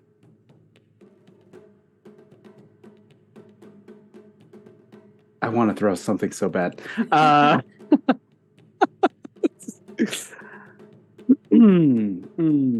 will say you can get one thing as they leap down to the jungle floor and begin to run off. So I will give you one thing you can do. How if you far do want to away? throw something.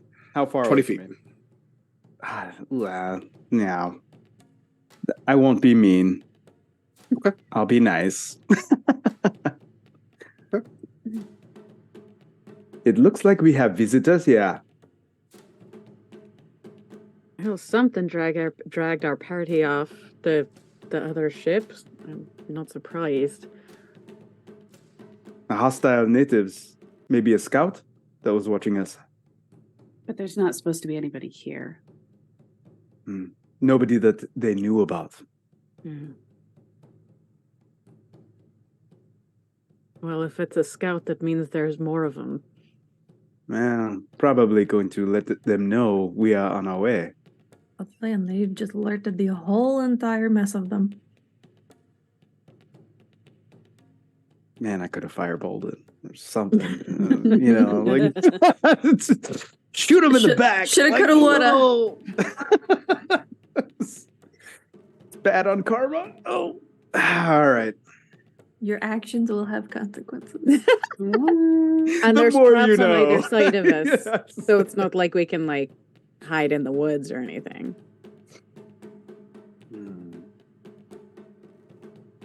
I mean, we could try to forge around, make our own trail.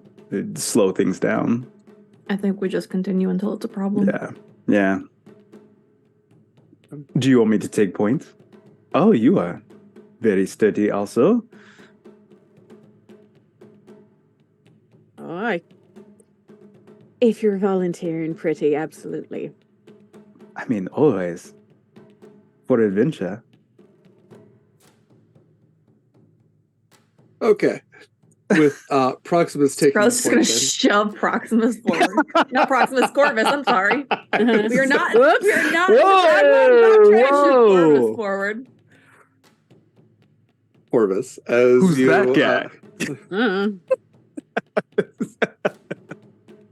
As you take lead and begin traversing further through the jungle, it comes to a certain point where you have traveled significantly into this island, a couple of miles at least.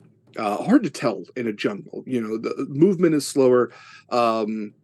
Everything is condensed and compressed and so tight. But so that's when you note when the air begins to start feeling fresher and less like it's filling your lungs with water. For Proximus, probably not that big of a deal. For the rest of you, maybe not. Did I say Proximus again? Damn it. Okay, for Corvus, thank you. The other blue one. I'm actually surprised this hasn't happened more often. Yeah. 'Cause I'm pretty sure I reverted back to his accent. So It's all Corvus, you would notice you're leading that the trees begin kind of lightening up. And as you look around, it's because several of them have been cut down. Not necessarily recently, but there seems to be some level of activity here, which has been lessening the jungle, the density of the jungle. And I'm going to move you all over as to another map here. Ooh, and kind of maps. describe what you are looking at. So if you look at the roll 20, I'm going to back this up quite a bit. You are all going to be down at like the lower this is left. And let me get you all kind of placed on here. So there's Fia, there's Scarlet, let's see, not little Jeffrey, Demira, and Corpse.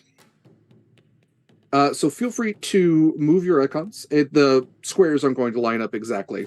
But feel free to move your icons where you think you might be in this lower area. So again, you have these larger kind of spike staves where the forest has broken.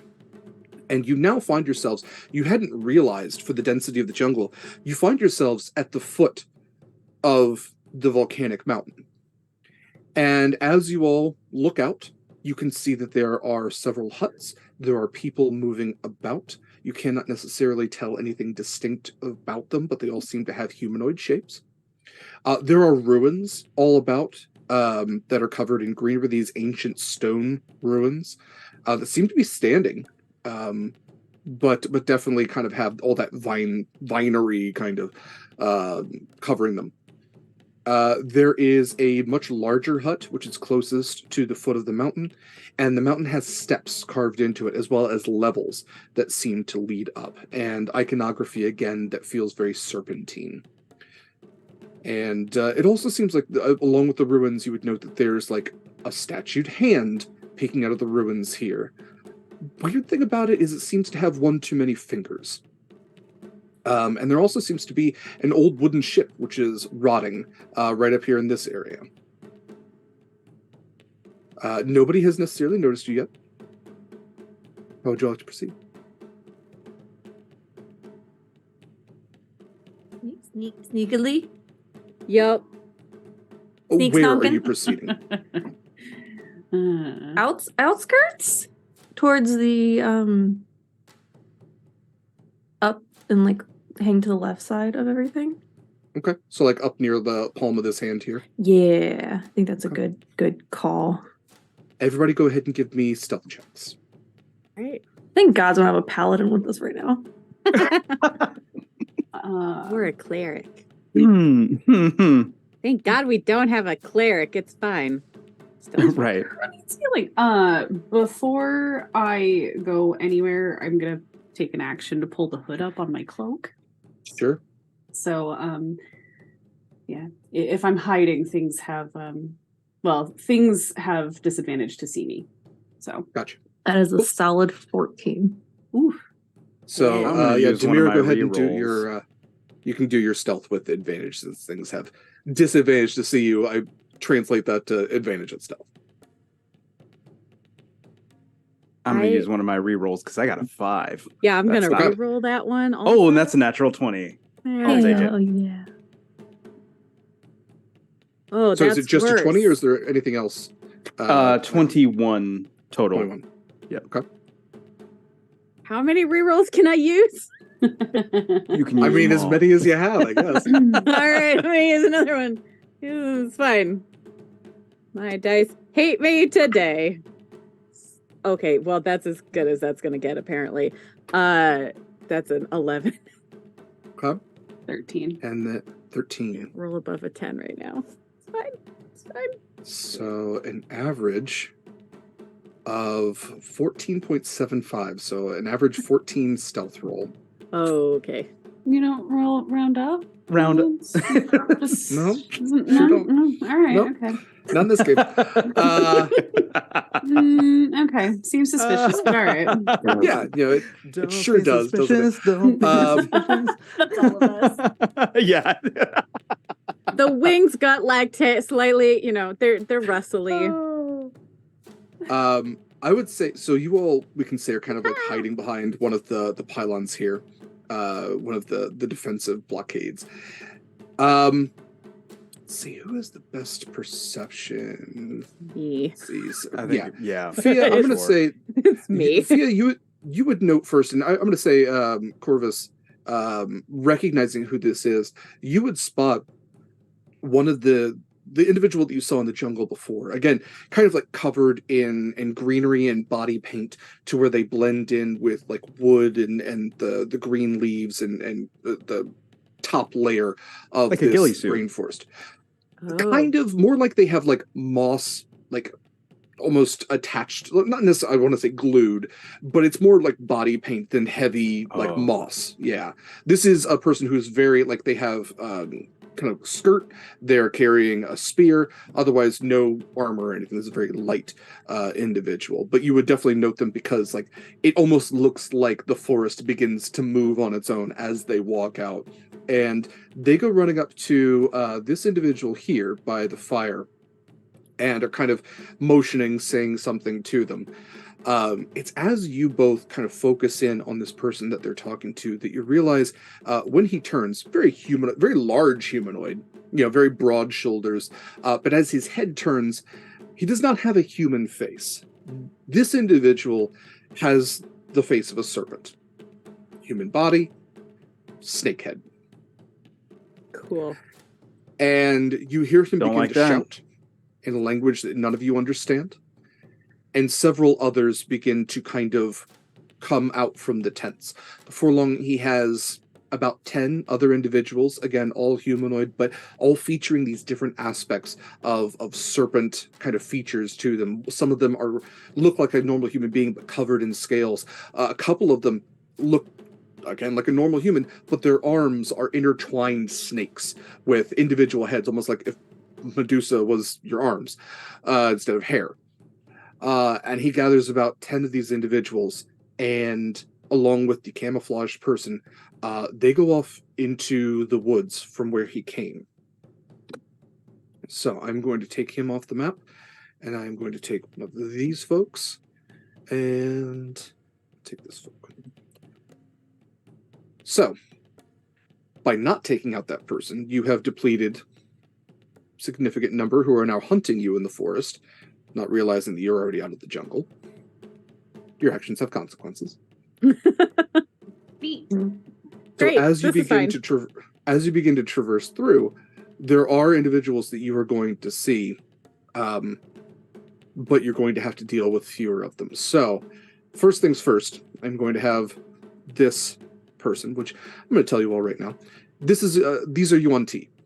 You're familiar with Yuan-Ti. These are snake people. There's a variety of them. If any of you would like to roll history or arcana, perhaps, I will give you more information. What history kind of says I'll roll about a them. history. These are not Fey, Fiend, or Undead, correct? Correct. Okay, great. Oh, that's not good. I'll do That's a 7. History of a dirty 20. I'll do an arcana check. Oh, Arcana would be 22, but I'll do history. Okay. Scarlet, worth talking about. from what you've heard about Yuan-Ti, they're like one of those boogeymen kind of stories from like back before the deluge, back before the world flooded. They were supposedly this super advanced civilization of humanoids that were all over the world. Built pyramid type structures, conquered other peoples, and then they got super into snakes. Like that weird kid in elementary school got real into snakes, and started praying to snake gods who promised them even more and more power.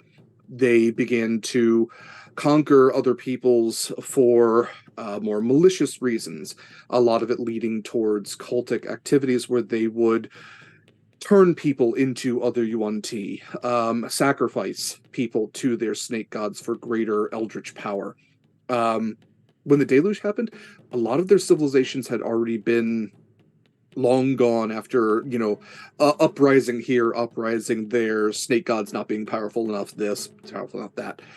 You're kind of piecing together that this is probably a last vestige of a long standing portion of the former Yuan-Ti Empire.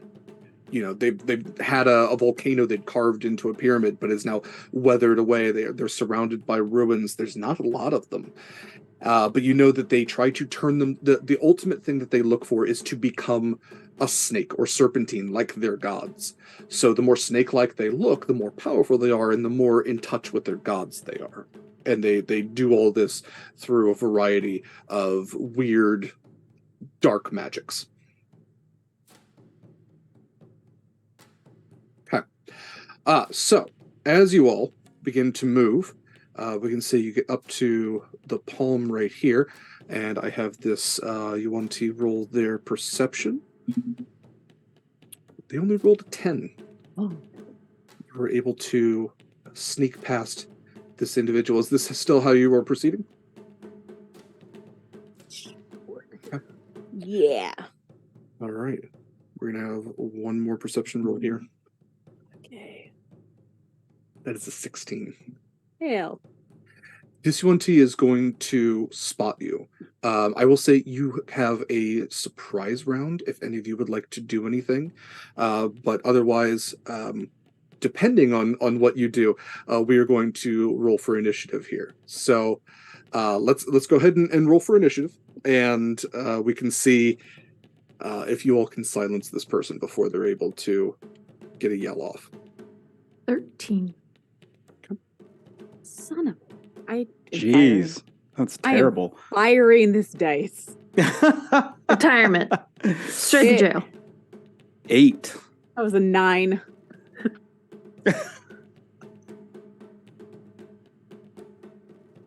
And Liz, what you got for Demir?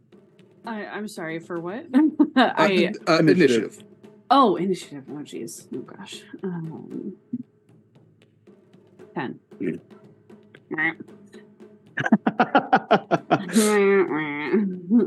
All right. Then in that case, we are going to have basically you all get to go before the UNT anyway. Oh wow! This is a UNT pureblood. Ooh. So they look most humanoid. But they have very snake-like eyes, and as they spot you, you would see they open their mouth. They have these very long serpent, like venom-filled fangs. A couple of like scales in their face, but otherwise almost imperceptible from a human. Again, they are dressed for the humidity and the weather, so not a lot of armor on them. Carrying a longbow, they begin to point it at all of you. Scarlet, what would you like to do? I would like to use Eldritch Blast. Okay. Like a warlock does. Oh God, I don't remember. Oh God, I just have one. Oh, that's right. Yeah. That's rough. But that is a 23 to hit. A 23 absolutely will hit. Yes, as I would hope. And that is 10 points of damage. Okay. Yeah, pretty solid hit. They kind of stagger back a little bit. Anything else for your turn? No. With that, Demira, it is your turn. So we are talking about this individual right here, who is kind of at the edge of the ship right here, which I can absolutely you can absolutely zoom in. You don't have to see the full map there. But yeah, so they are about 15 feet off the ground, aiming a bow down at all of you, and have just been hit for some significant damage. So what would you like to do? Is there a like how some older wooden ships have like a ladder up the side? Mm-hmm. Is there any chance that there is a ladder or like some sort of actual handholds? All right, cool. Because otherwise I'm kind of freaking useless here, unfortunately. Well, you also have your climbing feat, I believe. Yes. Just to throw. Yeah, that was the plan. So climbing doesn't cost me any extra movement. So, so 5, 10. Yeah, you'd be able to get up there with still, believe 20 feet of movement. Okay. So in that case, we'll step in close, and attack with the short sword. Go for it. Let's see how this works. 16. Okay. 16 does hit. And because this is I know surprise round isn't like a thing, but it's what we're calling it. You do get to add your stealth thing. What word? Sneak attack. Oh, thank you. This is like thieves. What? Okay. Your snicks. Sneaks knocks. Okay. An extra 2d6. Okay. Oh, okay. Well, that was 18 damage. Literally nice. 2 6s and then a 4 plus 2. Looking pretty rough. We are to Fia. Oh, okay. If this one's looking pretty rough, I think Fia would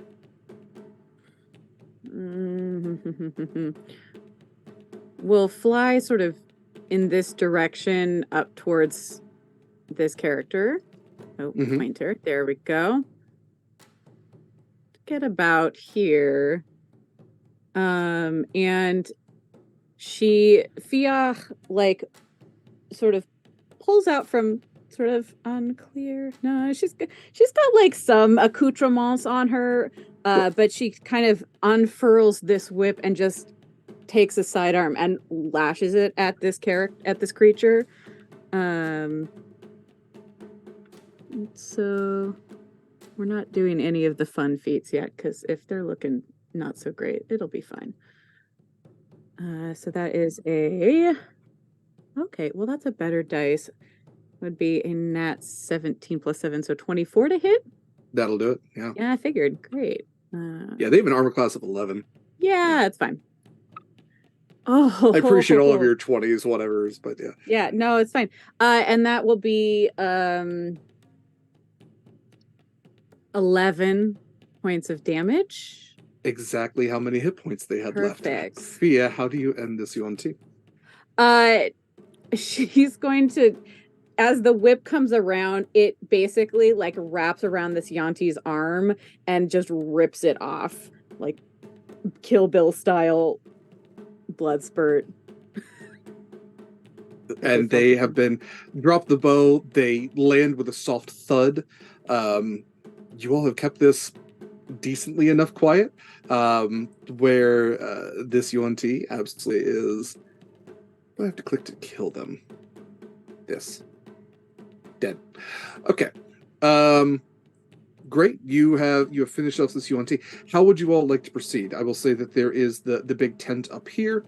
There is a temple over here. This individual right there. So you could absolutely move through the temple area, should you like. I think keeping to the outskirts is probably going to be our best option. Yeah, for Perimeter sure. is best. Okay. Like I just want to... our friends are going to be in that temple. Just, I imagine if they're dragging people off, that they're not putting them in just a little tent. They're going to do something about them. Yeah, actually, can I take a turn to just investigate and see if there's any drag marks to a certain specific area? Yeah, Investigate for human sacrificing.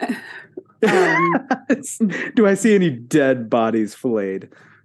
Before Demira comes off the boat, if we can use that as like a height advantage to kind of look around and see if we sort of see anything. Yeah, go ahead and give me... this could be 3 things. It could be investigation, perception, or survival.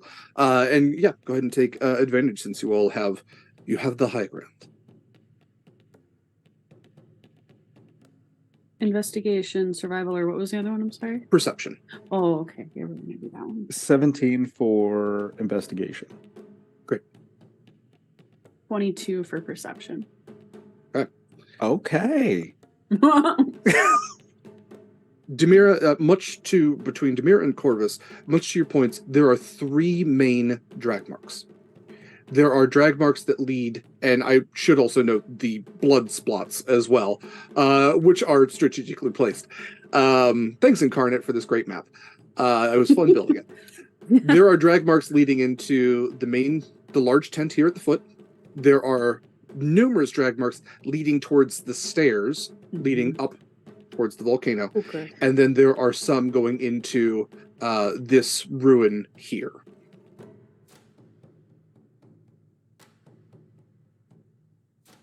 From this vantage point, would we notice that the open stone there in the middle before you get to the stairs is looking kind of like a forehead with eyes? I'm just noticing it now after sitting here looking at the map for so long. Yeah, it's the face to the hand. Cool, neat. Oh, I didn't notice that at all. Yeah, Wow. I only just noticed it. Yikes. that's So nice. I will note that the hand sticking out is humanoid, but does have a 6th digit.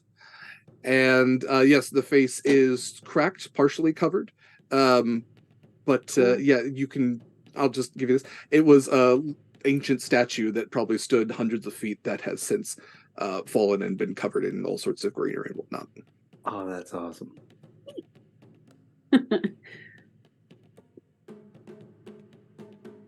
So where are we headed?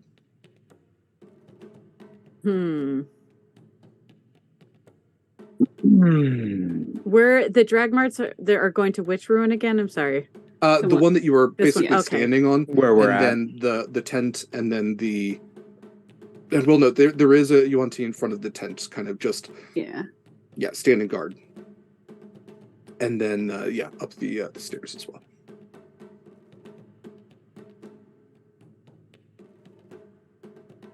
Where would you like to go? Where are they most likely to still be alive? Probably up the stairs into the volcano. Really? That's your answer? Into the volcano? I mean, if I were dragging some people up to a volcano, I would just toss them in and not like sort of linger. Yeah. Usually it's some kind of ceremony, you know. If they're already dragging them to the volcano, it's already too late. I Good. agree Well, with and how Sarah long on has- that point. Do we take out the one at the tent and check there? Hold up. Where- I'm going about this the entirely wrong way. I will move my hair out of the way and prop out Nigel. Solid. Nigel, can you go check the tent for us? Secretly, discreetly. Click, click. She's way better at, Just set 'em on the way ground. better at this. Let's He likes me more, it's fine. Yes. Nigel the crab. Nigel takes. I don't even want to look up the movement of a crab to see how long this takes. He Yes, moves so Nigel fast. is able to I have him on my scurry across 20 and feet. and goes into. Okay, not bad. Not bad. Just about as fast as a dwarf, which feels insulting. That is kind of rude. Yeah. Nigel goes into the tent, and this is fine familiar, right? So you should be able to converse with Nigel Correct. back and forth. Great. Mhm. So Nigel informs you. Yes, Corvus. In fact, there are several individuals in here that all seem to be bound to the center pole. In fact, there is a much larger individual covered in several strange markings. There doesn't seem to be as many folks as might be aboard a full war vessel, but definitely about, I would say, fewer than 10. No immediate guards inside either, and they all seem to be rather depressed.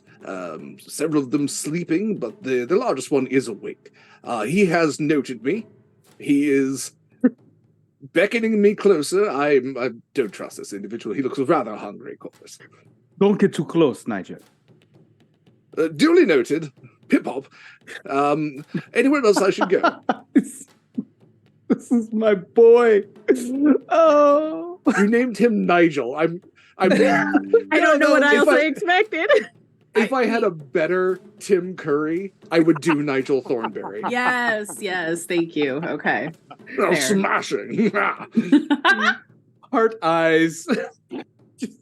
Amazing. Yes, I love it. Oh.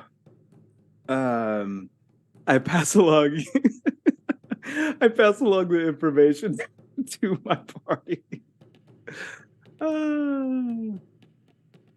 Oh, Nigel. I don't know why he talks to you. He can just talk to me. He'll be my familiar from now on. I mean, truly.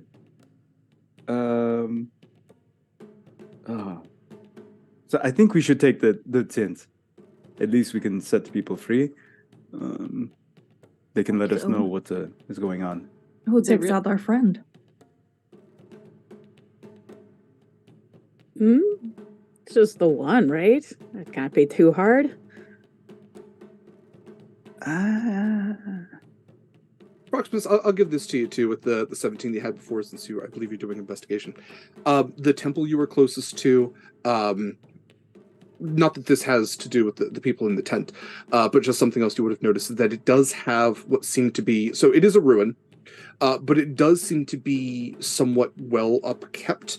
A lot of the greenery has been cleaned off of it, and there also seem to be fresher scratch marks. Like the aged stone isn't aged as much, where something seems to have been removed from the stone.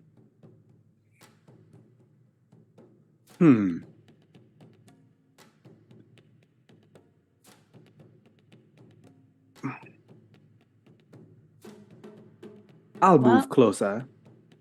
I can bring him over here. Lure him over. Or I could attempt to sneak over and just stab him. execute. I will I'm give not you going to spare Nigel any of us. for your sneak attack if you would like. Oh, Oh. He's a little too small to like tabletop him, like knock him over, but he can snip at the Achilles tendon. oh, oh man.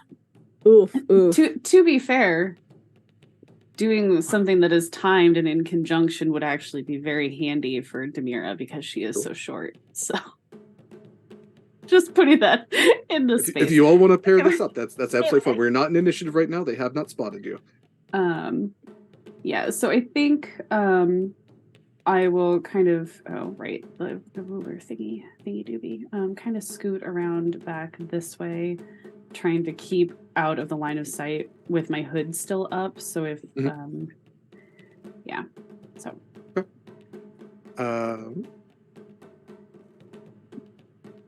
let's see. You are not spotted. okay. I'm gonna say my stealth was 18. Yeah. Cool.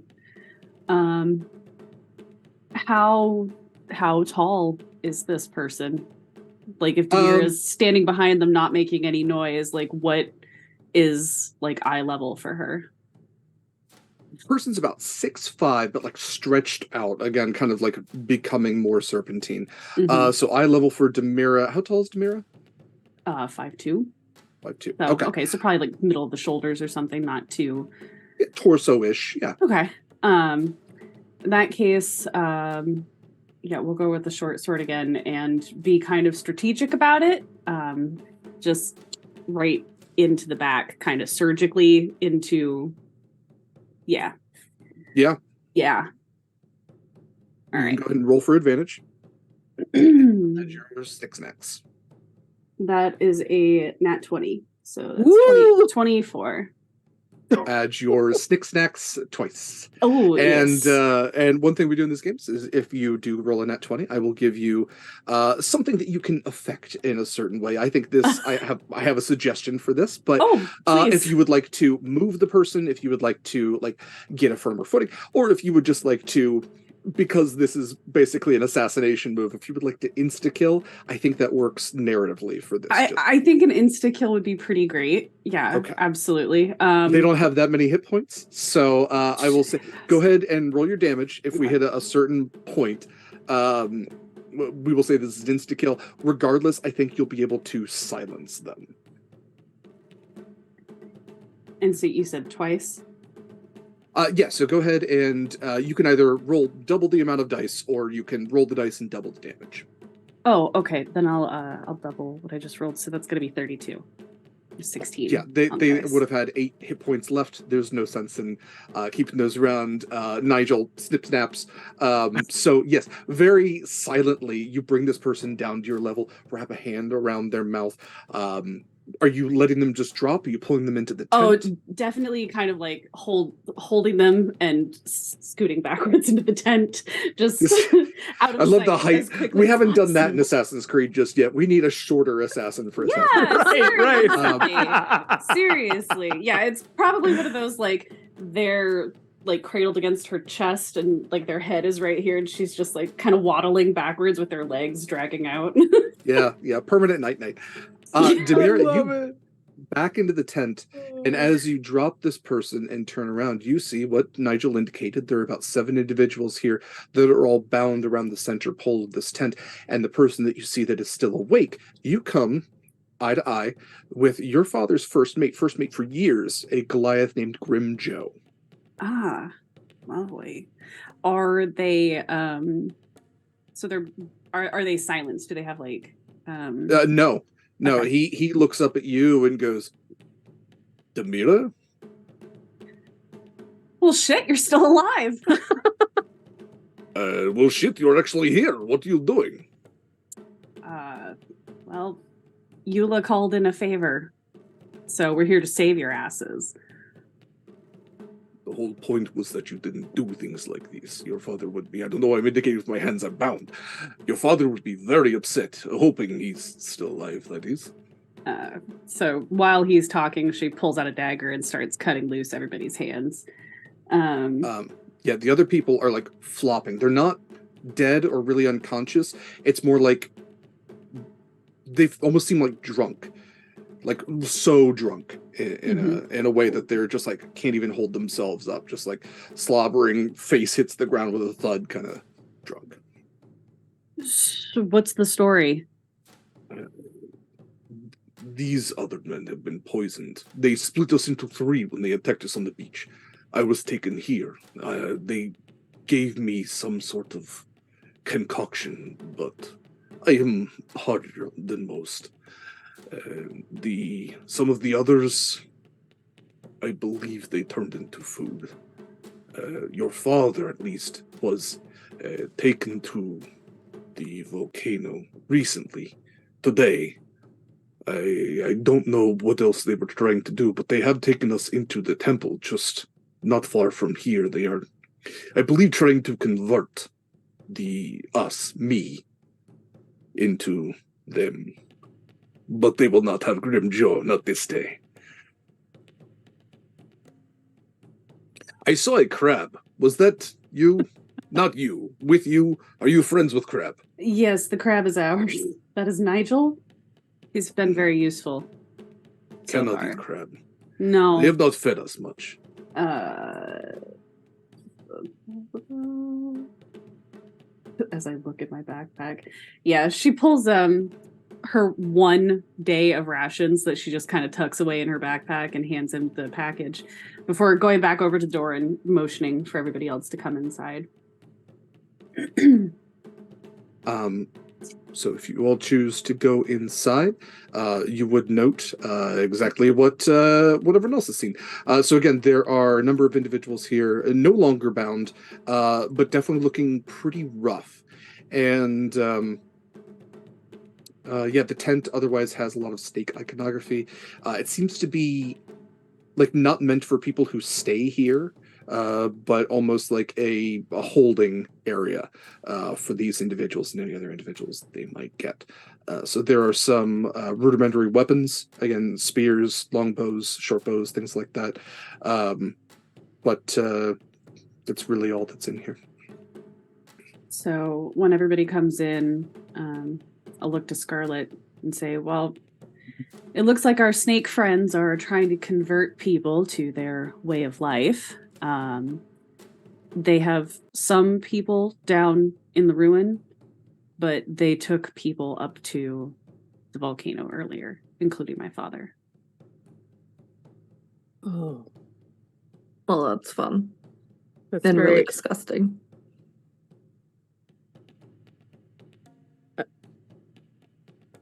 So I take it we're gonna probably try and grab your father from the volcano.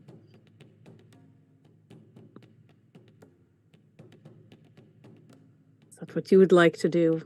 Well, I mean, if he's at the volcano, I think Scarlet's probably right. It's probably already too late.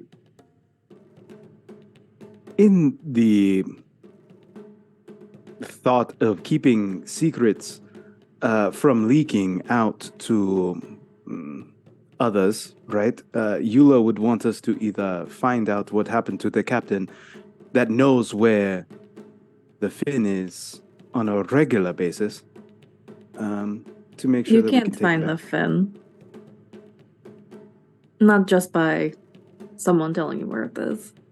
True. There are certain things in place to keep that from happening. But he is trusted by her. We should make sure that he is either taken care of or recovered.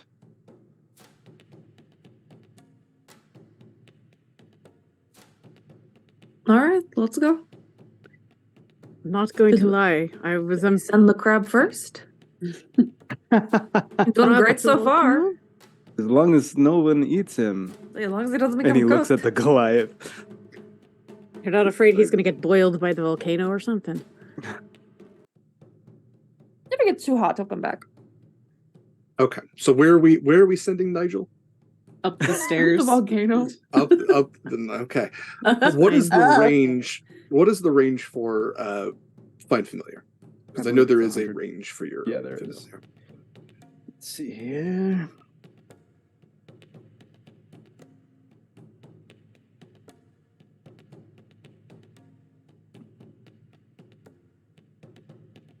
Mm, 100 feet.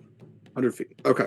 Very- Nigel is going to climb up those stairs and hit that 100-foot point because this is a mountainous volcano, and he hits that. He goes, "Apologies, Governor. I have kind of hit my limit here. Can I get a little bit of slack on the old rope, as it were?" We are coming your way, Nigel. Did you see anyone? No one yet. A couple of past diverge off to the side, but I've not spotted any movement. Scuttling my way best I can up these steps that are as big as I am. Totally fine. He's Can we doing, tell rather Nigel slow I think he's going. doing wonderful? he's doing his best. You're doing Good. great, sweetie. Yeah. You are the best, Nigel. I appreciate you. Right and all that. Yes, Pip-Pop. Okay. Yeah, I would start moving that way. I think sneakily around the tent on the back end Sure. to try to Okay. avoid any. So around the back end, I will just tell you guys, you are going to need to go up the volcano if you want Nigel to reach any significant point. Mhm. It is going to be at least 100 feet to the next level, 100 feet to the Right. next, and so we'll say there are 3 levels to this volcano. The point being the around 300 feet roughly. Yeah, I feel like as long as he's giving us the all clear, I think Yeah. it's okay to. We'll probably go ahead and follow. I'm not gonna lie, I'm much happier that we're going up the volcano than into the temple. I'm much more comfortable in open air.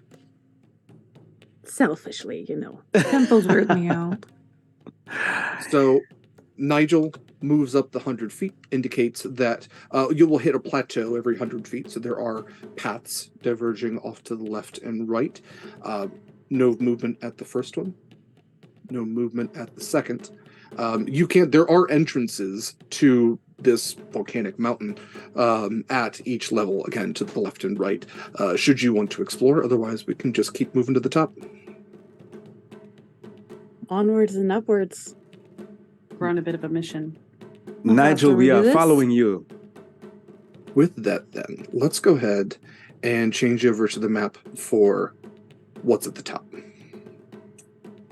Oh, this When is you fine. reach Seems fine. the top of the volcano, I'm going to place you all kind of at the entrance right here. I would say that nobody has spotted you for a significant reason, which we will get to in just a moment. Demira, Thea. It's not concerning at all. No, not at all. It's not worrisome. I'm like, Fine, Scarlet, I everything's don't know fine. why your icon is always sideways. It's the weirdest thing. It's fine. Yeah, She's it's not something. straight. It's all right. And I will pop Nigel because he's there too. So, what Nigel will indicate as you all are kind of like going to reach that level, this is the opening of the volcano. Hundreds of feet below is roiling active magma. At the center, kind of held above the center of this volcano, is this obsidian half-circle platform. Chains hold it in place from these 4 points, which seem to have been carved from the greater mouth of the volcano.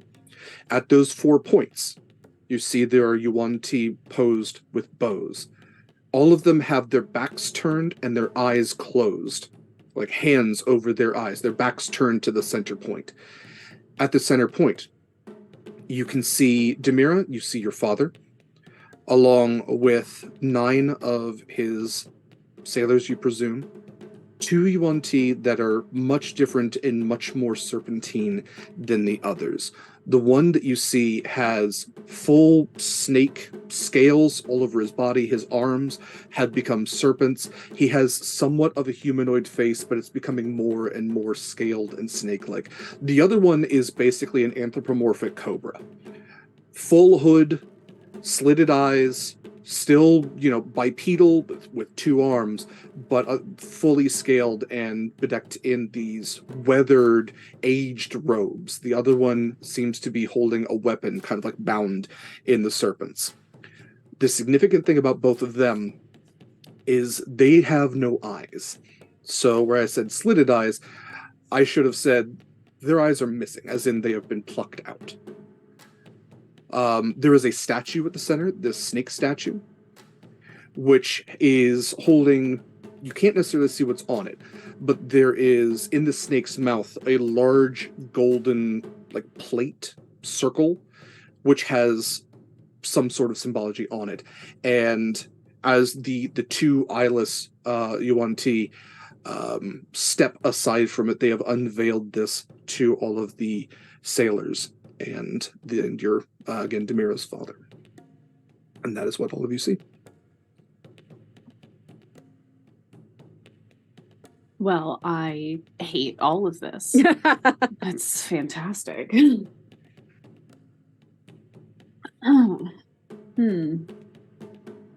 This is the worst ceremony that I have seen in a long time. This is worse than what Eula does. Fact. That's yes. saying something. Right. Nigel. I don't know. I've seen some pretty messed Scarlet up shoulder, ceremonies. Righto. And Nigel calls up Scarlet. Snips it.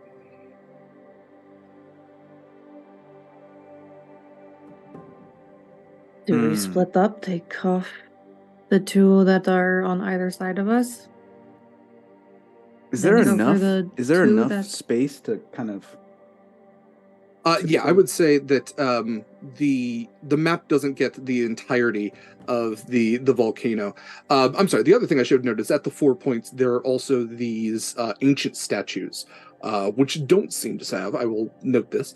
Don't seem to have a lot of serpentine iconography and or look very weathered, but seem to be of a humanoid figure sitting down, facing inwards towards the volcano.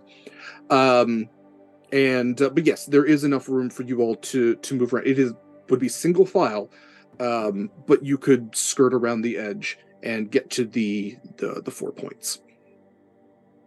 I, for one, have had enough life and death brushes with lava for one day. And I also don't like the look of those statues.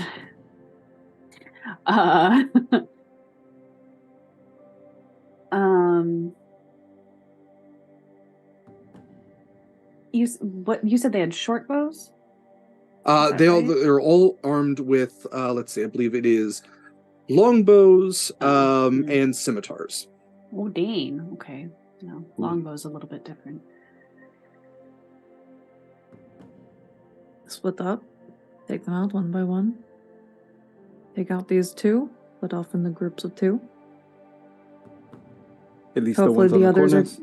Hopefully the other 2 are across the way, are a little slower. Mm-hmm. Yes. I like I'll that go plan. right. Does anybody else have any range? I have a little bit, not a lot. Oh, I but a have little bit. range. I know you have general range, but can you attack from a range? I can. Okay. It's not great. Yeah, and same. I'm much better up close. Mm-hmm. I have a few tricks up my sleeve. Alright. You will begin to hear screaming from Whatever we're doing, we should do it. We need to do it now. I'll go to the right. I will go to the right then. Left it is. Demira, you're coming? How much can you carry? Unfortunately, not a lot. With out of games, I only have I have a 0 strength modifier. Oh, okay. Oh. So do you have a 10 or 11? 11. Okay. So that's you should have 11 times 15, which I'm gonna use a calculator because I'm bad at math. And I played math the game. 165 pounds. Oh. Probably. I mean, if I left my Yeah. backpack behind, could you lift me and just drop me. Sure could. Fastball special. Well, It'd be an honor to do that. Yeah, except like upside down or something. Dive bomb. Yeah. I would say, especially because Fia, you've already noted that you are getting like a warm draft off of the volcanic air. True. That would keep you better aloft. We have Extra lift. established this. That is something that I would say you would be able to do. Okay, Phenomenal. let's go ahead and roll for initiative. Oh boy. I love that. Oh boy. This is gonna be a good time. Ooh, remember all super those here good for rolls this. we had? Yeah, sure do. And that's where that went.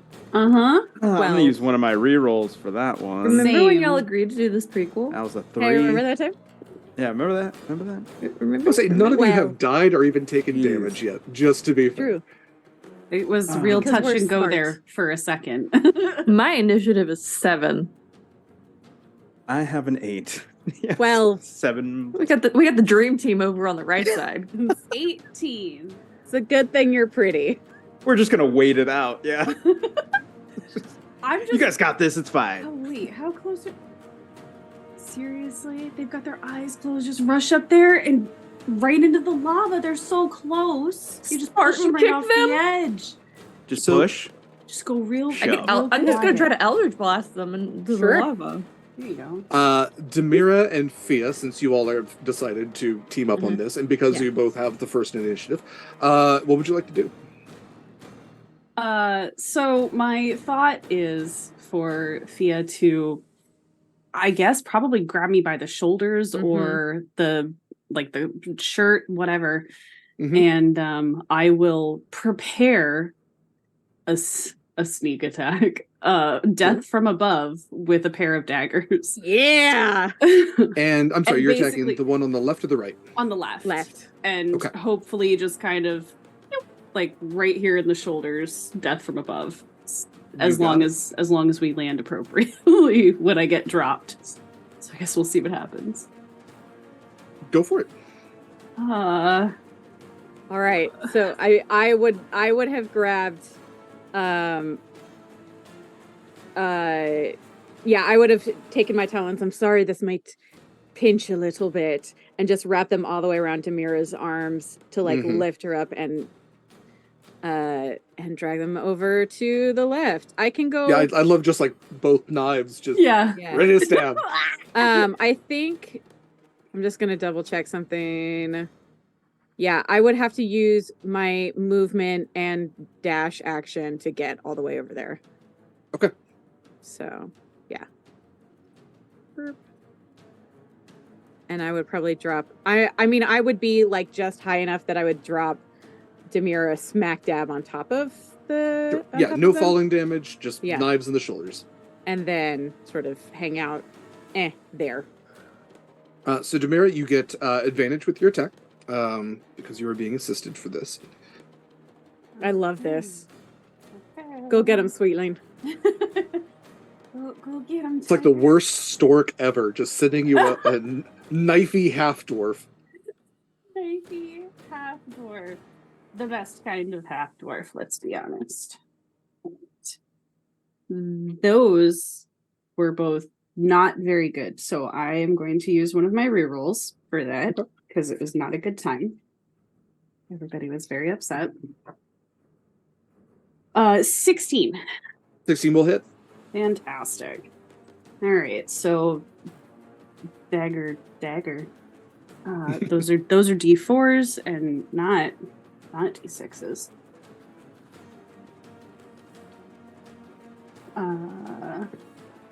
So the 12 question mark? Okay. With the sneak attack damage? Oh nope, that part I missed. I will say this is And then a one team Malison, so they have snake head. It's like the right side of their body has become more serpentine, so it's like their right leg has almost turned into a snake-like tail. But they are otherwise mostly bipedal, snake head, serpentine arm. Yeah, Cool. Yeah. This is a total of 25. 25. Okay. Knives dig in, and this thing lets out a yell in Sorry, guys. pain. And I will say that the other ones are notified, but still are hesitant to turn around at this point, since the yell has kind of become blended with the screams coming from the center as well. So I'm going to have the next one roll to see if they're actually aware. They are not. But yes, definitely still standing. Okay. Scarlet and let's see, Corvus, you're next. So Corvus, what would you like to do for your turn? How close can I get? Before, I mean, we got where I'm at. Yeah, so 30 feet. That'd be 30 feet. And then, I mean, you can absolutely, if you wanted to stage yourself at a certain point, that is fine. Yeah, I'd like to get out to the ledge at least. Okay. Yeah. Right there. If I could. Sure. And in that case, I will also say, Fia, if you would like to use your move but still have a turn to do an attack, we can consider that for staging as well. So I'll have Corvus go, then Fia, then Scarlet. Okay. And we'll go back to normal order. So Corvus, from where you are, what would you like to do? I am going to get 15 feet away from him on the main walkway there. There we go. So that's 15 about right there. Right here. Ish. Yeah. Yep. And then I'm going to lightning lure. Okay. Lash of lightning erupts from my palm, and I'm going to try to grab him. It's a strength saving throw. 13 save. It's not great, but we'll see. Roll a 14. Yeah. So I think he still takes the damage, but doesn't get pulled towards me.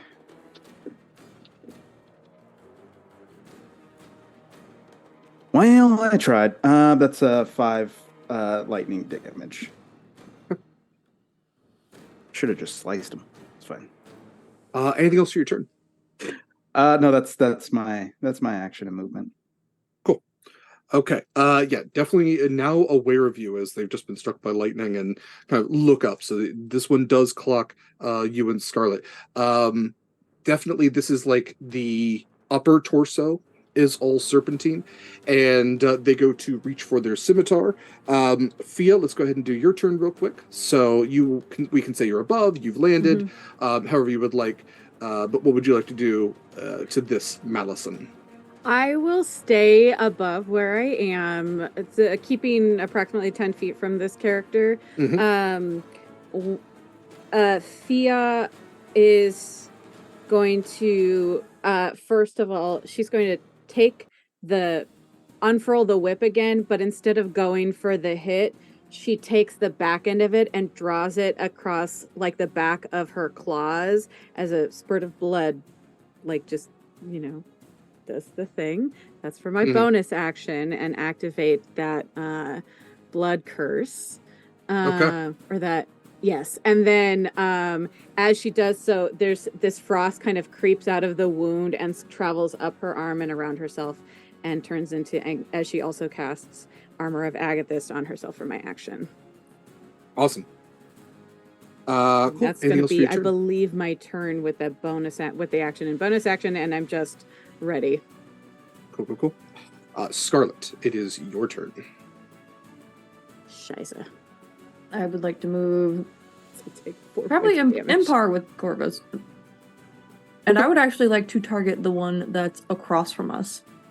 Sure. I would like to Eldritch Blast. Yeah. Does 120 feet of range. At least knock him off as much as I can. I'll say it's close enough. Okay. Go for it. I'm going to use a reroll.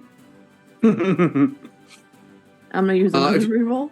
I was going to say, if you have a crit, that would absolutely, I think, be enough to knock him into the lava. I don't think I do. Okay. I didn't know if we had a floating crit. Hey, you in chat, you can give Scarlet a crit. Yeah. Burn it out there. It's her And support a prequel. great Do it. organization. Scarlet has plot armor, though. Kind of. Kind of. Yeah. That is a 24. Okay. Go for it. Roll that damage. And that is 13 damage. Okay. Force damage. Nope, didn't need to roll that. Great. I'm gonna say, without not 20, unless you have something on your Eldritch Blast that says that it moves them, they remain in place. But yes, that is a decent chunk of damage taken from them. So with that, we're back to top of the order. At least 3 of them are now aware of you. So Demira, you now have an injured one. What would you like to do? Should probably unmute myself. It would make it much more easier. I did like the knife motion. Yeah, Accurate. we want to just knife it. Yep, just more knives. That's basically what's gonna happen. Stabby. I don't know how I imagined this working out, but I don't know. How tall is this individual? We're getting towards 7 feet at this point. This is a big perfect. fella. No, this is gonna work out great. So when she initially came down with the knives, she was kind of aiming for like the shoulder area. Sure. And landed a little bit further back than she expected. But this is really good because now she can just kind of like wiggle her weight and pull them down. Yeah. You just kind of like, you're hanging goes. off the shoulder blades, like your feet are off the ground. Yeah. Yeah, That's and hot. just kind of like kick, wiggle, saw these That's daggers horrifying. down. Yeah. Hey, Yeah. look, like I said, here for a good Please do that damage. With your sneak attack still included, since Fia's right there. Oh, okay. He is a little showier and drawing a lot of attention.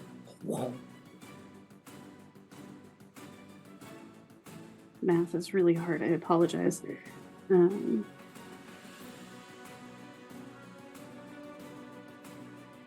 19 damage. Okay. All right. Well, yeah, looking real rough. Anything else for your turn?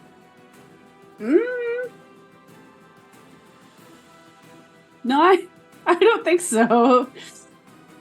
Okay. With that, then, it is this individual's turn, and with you in its back and Fia above, they're going to try to take a. Let's see, we're going to try to take a scimitar attack at Fia, and they're going to, since you have wiggled down, turn around and try to bite at you. So Fia, that is. What's your scimitar? That is a dirty 20 to hit. Oh yeah, that'll do that. Shoot. And Fia, Okay. you are going to take 5 points of slashing damage. Great, for so does Demir. they. I'm sorry, they take 5 points of frozen damage. Or, yeah. Okay. Cold. Of cold damage, that one, yeah. Because of the armor of Agathis. Perfect. Demira, you are going to, let's see, was that a 12 to hit? Does not hit. Okay. So this like very snake-like jaws with these 2 big viper fangs comes biting out at you. You're able to dodge out of the way. And now looking even rougher than before. Let's go over to the other ones. So what do we have? This individual is going to come up to not Proximus, Corvus, and he is going to take his 2 scimitar attacks since you are standing between him and everybody else. So that's a 19, and that is a 25 to hit. I'm assuming. I dodge the first one and take the second one on the chin. Ooh. Okay. So that is 9 points of slashing damage. And then we're going to have 2 longbows from the one that has been alerted. Who are they targeting? One at you, one at Scarlet. Okay. She's within 10 feet of me, so Yes. I have a cursed item, Shield of Missile Attraction, so that will go to me instead of her. Okay. Then neither hit? Ting, ting. Your target-like shield, I love that item. It literally looks like a dartboard. Absorbs both arrows. Very well done. With that, then, Fia, it is your turn. Fantastic. I will lash out with the whip and sort of swing it around the head and bring it down to try and hit our friend here. Go for it. Alrighty. Let's see what we got. Come on. I might. Congrats again for reaching the goal. So thank you, everybody, and a crit to everyone. This is fantastic. I'm gonna do a reroll on that one. Sure. Oh, that's distinctly better for a dirty 20. Yeah, absolutely. All right. So they are going to take. Oop, I need another D4. There we go.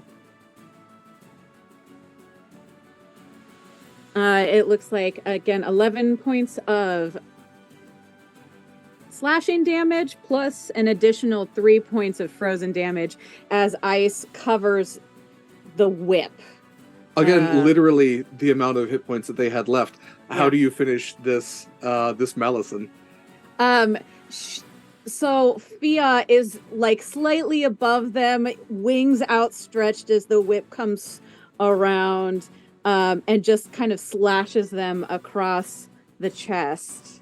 You just see that like ice forming across the wound as well. Beautiful. And just for a split second, there's like Fia almost looks like she might have 3 faces very, very briefly, and then it's gone. I wouldn't worry about that. No, it's fine. It's probably fine. Yeah. That happens great. all the time, right? Yeah.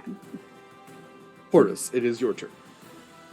I am going to, as a bonus action, use my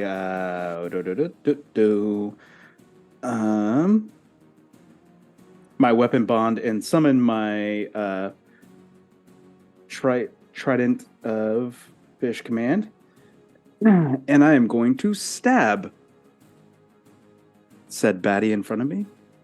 Go for it. How big is Trident this of individual? Fish command. Trident of fish command, yes. Fish command. Okay, so you're Yeah. Aquaman. Got it. Okay, just curious. One hundo. Yeah. One hundo. Like a lot of like sea elves can also like talk to sea creatures. Tritons can like talk to them. This actually came in really handy since like one of the first encounters they had was a hulking crab that was being controlled by some Kuatoa, and Proximus was like, "Oh no, we're friends now. Go eat them." Yeah, I Yeah. had to think about it because Derek was like, "This is a beast, Mikyl," Yeah. and I was like, "Oh, I have something for that." Yeah, Oh, thank you. So how big are they? You again, we're hitting about the 7-point mark or the 7-foot mark. Okay, so dirty 20 to hit, Okay, that'll do it. and so that is it's 12 points of damage Nice. as I skewer. Mhm. Okay. Do you have extra attack or anything? I don't. That'd be Okay. level 5, but Sorry. I do have my second wind and Okay. All right. So I'm Saving sorry. that Anything one. else for your turn? no, I'm gonna hold position. Actually, position myself, like with the trident still intact, and try Sure. to give Scarlet a clear shot. Fantastic. With that, then Scarlet, it is your turn. I would like to Eldritch Blast the one across the way again to maybe be helpful. You got it. Yeah, Get him. and you do have a crit, just in case you did want to shove them off. I do, but I already did 13 points of damage, and Okay. that's a 22 to hit, Yeah, definitely. and that's 12 points of damage. Nice. I miss my 2 beams. Can't wait to play level 11 Scarlet again next weekend. Right.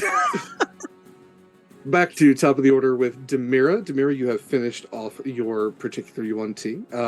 We can say if you and Fia want to do your fly thing again, we can combine turns. But how would you like to proceed?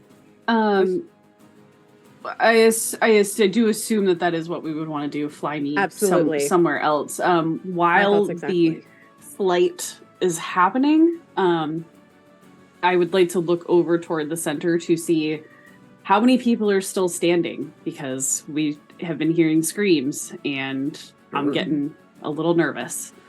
Sure. Okay. Fia, are you looking as well?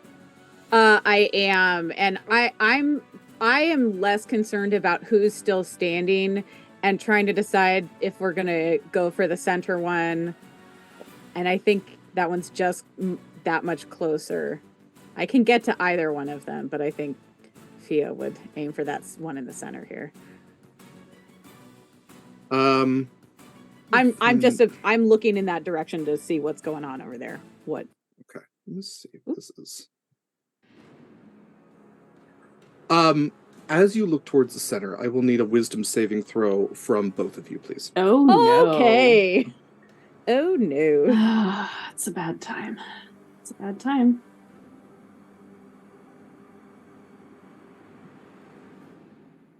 All right. 15? 14.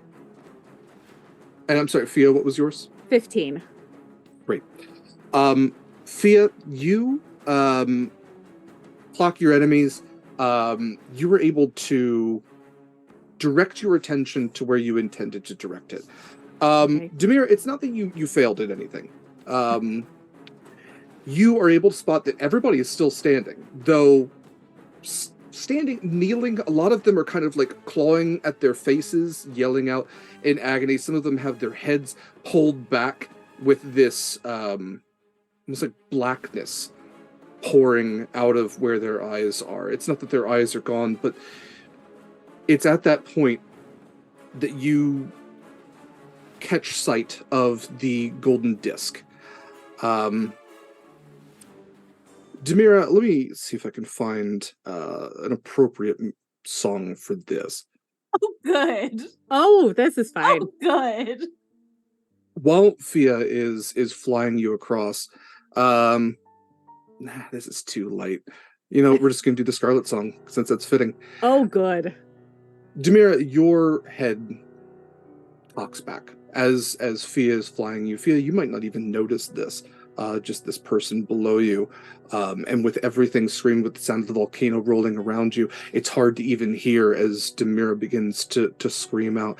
And Demira, you in a moment find yourself far beneath the ocean, crushing weight around you, your lungs already filled. You are far past the point of being drowned. You are long since gone. And yet still you can feel the crushing weight around you and sense the thing moving and undulating throughout that blackness. No sight, no light. Light has never touched this place. And as this beyond immense, colossal force, this serpentine worm-like creature comes encapsulating around you, and from beneath swallows you whole, you know that there is something very deep and dark inside you that you will never be able to get rid of. Neat. I don't know what any of that means for this character, but I guess we'll find out. In short, what is on the disc is the true name of the thing that Krakens fear. Ah. And you have read that name, and very much like the unfortunate Elios before you, you get the sense that it knows where you are, and it wants you. And it will always be coming for you. The second that your foot touches any type of water, any type of ocean, that thing will know where you are, and it will be coming for you. Oh, no. Cool. And you also know that every one of the sailors, including your father, have also seen this thing's name. Cool. All right, so well and truly in some trouble. Okay. Cool. A little bit. Little Cool. bit. Neat. Excellent. Cool. Going back to combat, Fia, your brain literally like convinced you to not look at it, despite the whole birds looking at shiny things. There was Sure. something in you that forced you to avert your eyes and only pay attention to these two enemies beneath you and the sailors and captain beneath you as well. Something Where or are all of you someone headed? protecting me. Perhaps. So I'm sorry, are you all headed towards the center, or are you all headed to support Scarlet and Corvus? I was taking Demira straight to the center. Okay. Then to the center you are. And that would take my full movement to get all the way. Like my plan was to drop her off, basically right in this area. Yeah. Cool. All right. So, Demira, Fia, you have your turns then. Demira, what would you like to do now that you've been dropped off, but also I would say irrevocably cursed? How would you like to proceed? Well, so am I am I in a state, or am I still able to function? I will say that happened like while you were flying. Okay. You have snapped out, like you're aware of it. You might be shaken. I leave that to you, but mechanically, you're fine. Okay. Probably gonna do some really super healthy compartmentalizing right now and just being like, this is not a thing that I can deal with in this moment. Okay. And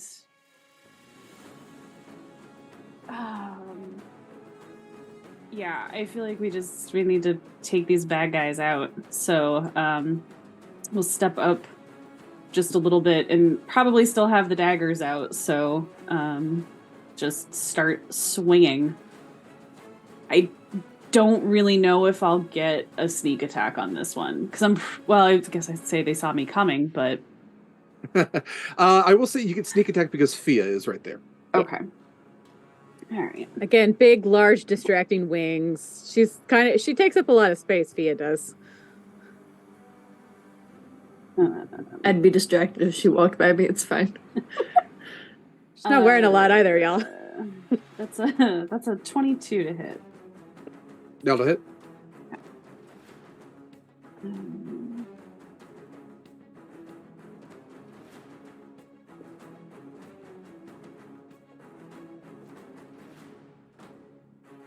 16 damage. Yeah. All right. And I think just as a bonus action, I'm trying to think of what types of actions I have real quick. Sorry. I'm going to drop one of the daggers. Yeah. Okay. Okay. Anything else for your turn? Nope. Okay. So let's go ahead and do the Malison's turn real quick. So I was gonna say, can I tack on a bonus action? Sure. Yeah. Since I know our turns are a little funky for that moment, Yeah, but it's all good. I would love to activate the blood curse on this character, which is the blood curse of the marked, and basically it just is like out of the icy wound on Fia's like talons on her claw, like there's just like a lone like small stream of blood that goes and kind of marks that our friend in the center on their forehead. You got it. So they are marked. Anything else for your turn? Nope, that should do it. Okay. Because I think I used my movement and action to get here, so Gotcha. that was just my bonus action there. So Malison's turns are next. Again, the one is going to try to bite and swipe. So scimitar and bite at Proximus. Corvus. Again. Okay, that's not because you have an AC of 21. Dang. 21. Okay, that's not gonna. That was a dirty 20. That is going to hit though. So the bite is. Let's see. That's 6, and 11 points of damage, 6 of those being poison damage. Ooh. And then longbow attack, again with your cursed object. That is not going to hit. That is not going to hit.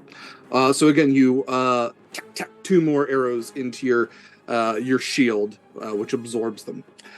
Okay, Corvus, it is now your turn. I'm gonna swipe at this one in front of me. That is a 15 to hit. 15 will hit.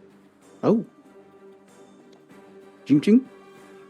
Yeah, they are not well armored, I will say that. Like a lot of the garb, especially up here, feels much more ceremonial.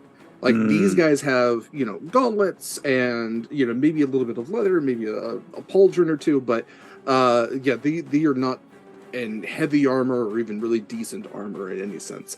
They're much more outfitted for like fighting in the jungle where it's hot and can, Yeah. So that's 12 points of 12 points of piercing damage. Nice. Skewer him. Yeah, definitely looking rough. And then yeah. Yep, I'm good. So cool. That's it. All right. So now that this other Yuan-Ti at the center has been engaged with, I want to get rid of you. There we go. This is a Yuan-Ti Mind Whisperer. And let's see. That's range. Let's have him. Okay. I think he's going to take a couple of bites. I think he's going to try to, literally just lashing out at the thing that is closest to him, which is Demira. So he is going to try to take a bite at Demira and a bite at Fia. Cool. So that is 17 to hit Demira. For sure. And that's a 21 to hit Fia. Okay. So what we're going to do 8 6 14 points of piercing damage and poison damage towards Fia. Great. And let's see, that's 6 and I guess 14 points of the same towards Demira. No, thank you. Ouch. Okay, Scarlet, it is your turn. Can I see what's happening in the center? I would say so. Yeah, it is. I mean, well lit here. I mean, even with the smoke and everything, you'd be able to. Again, you can't necessarily see what's on that disc from this distance with the smoke and everything obscuring. But you can see that Demira and Fia have landed, are attacking this thing, and that there are the people there seem very distressed. Those who were members of the Iron Marie. Okay. That's cool. I'm gonna do one more Eldritch Blast with the one across the way. Mm-hmm. I'm gonna reroll that one. That is a dirty 20. Yeah, absolutely. And that is 11 points of damage. Really whittling this guy down. And then cool. I will use the rest of my turn and movement to start heading towards the center. You got it. How are you heading towards the center? Are you going to walk along the chain, or are you? No, I'm not. I'm not going to do that. That sounds like a bad idea. I had to ask. I'm gonna go back the. Okay. Yeah. You can go ahead and move your token then. Great. It is the other Yuan-Ti towards the center. This is the Pitmaster. And let's see here. I'm going to say that they are going to do a Spectral Fang. This is a ranged spell attack at Demira and Fia. So that is... Derek, I did have a thought, and I apologize. Would the Yuan-Ti have been able to get to Fia with that bite attack if she's in the air? Oh, how high in the air was she? She tends to keep herself 10 feet away from whoever she's against, because she has that range with that. How about this? Because I also gave gave the sneak attack to Demira, so I can say that Fia but I would have had to be in range for that. Okay, never mind. Don't worry about it. So we can say that Fia is 10 feet from now on. Okay, cool. If that's fair.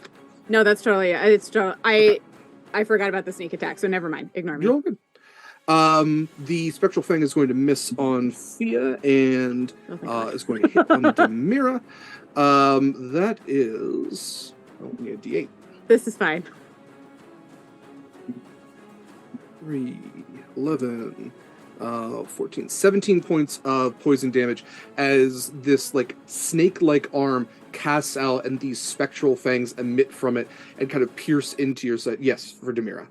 And as poison damage. I say good day, friends. That is the end. That was a very 2 hits. She doesn't have a lot of hit points. Are you unconscious? Mm-hmm. Okay. Yep. All right. Oh, no. So Demira is down for the moment. Shit. This is fine. It just crumbles.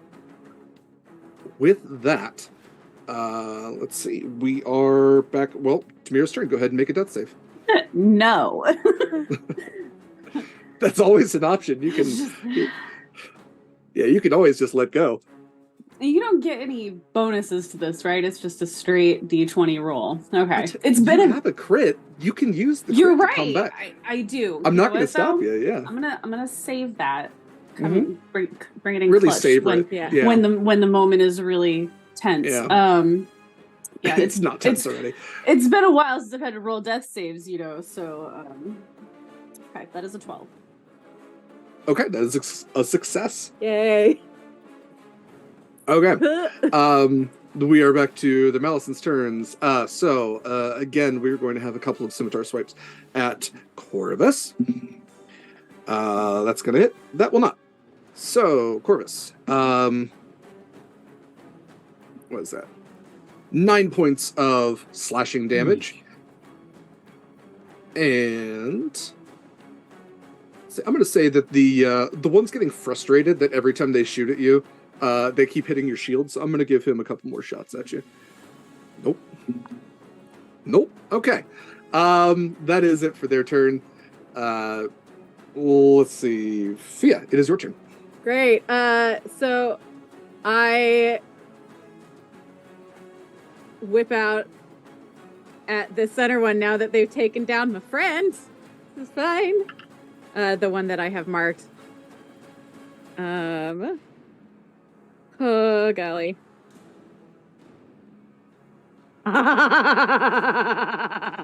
That would be a natural 20. Oh, gosh. And oh gosh, it's the one problem with being a whip wielder for aesthetics is the lack of dice, but it's fine. Okay. So we have a total of, let's see, that is 6 plus 7, so 13? Yes, 13 slashing damage. Okay. Plus, oh shoot! I just remembered something. This is very exciting. I get extra special things because of the crit too. Where is that? So then I get, that is 6 plus 4, 10 of the frozen damage. Okay. And plus an additional 2, I think it's slashing damage. Yes. Okay, that's it. Okay. And is any of that need to be doubled because of your crit? That's all. That the doubles are already there. Oh, perfect. Okay. Yeah. Looking pretty rough, all things told. With that, let's see. It is the one that you just hit is the Mind Whisperer's turn, and let's see. So you did not get within range of them, right? That was a ranged attack that you just did, or did you move into? Okay. Great. Let's see. Well, it's for the whip attack. would have been. I guess the whip has a range to it. Sure. Yeah, technically it's in melee, but it's with a 10-foot reach essentially. Okay. The Mind Whisperer casts tries to do the similar thing, a Spectral Fang attack out you. It goes wide, and you are able to dodge out of the way of it. So you don't take any damage from that, and we are at Corvus's turn. Corvus is gonna take another swipe. Yeah. From the other edge where Scarlet's walked, just shove him off the cliff. Yeah, I'm like he's big and he's like, coiled up. Go for the ankles. Is this a humanoid, or I was picturing it as a coiled lower body and there's no ankles. Right, yeah. No ankle, I can't find the ankle. Ooh, nice. That's a 21 to hit. Yeah. Oh, that's nice. And 13 damage. Nice. Okay. As another skewer. Looking rough. Push back. Ugh. Y'all still haven't taken this guy out yet? I know, right? You guys one-shotted these guys. These are beefy. I'm just keep stabbing them. That was also 2 people on 1 with a lot of sneak attack damage. Yeah, this has been Corvus 1-on-1, and then Scarlet was shooting at the one across the way. Right. This guy's the fighter. Sheesh. Let's see. So, with that, Scarlet, it is your turn. Yeah.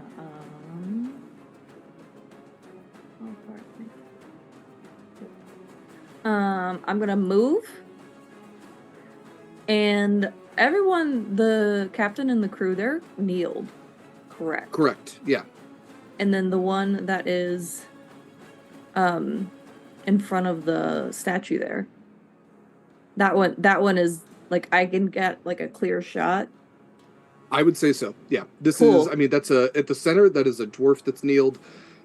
Yeah, you can get a clear shot. Cool. I'm gonna take the clear shot and go with the Eldritch, the favored move of the Warlock. It's got such a good range, okay? It does. Seriously. I'm gonna re-roll that one. Okay, that one's better. It's a 15. A 15 will hit. Cool.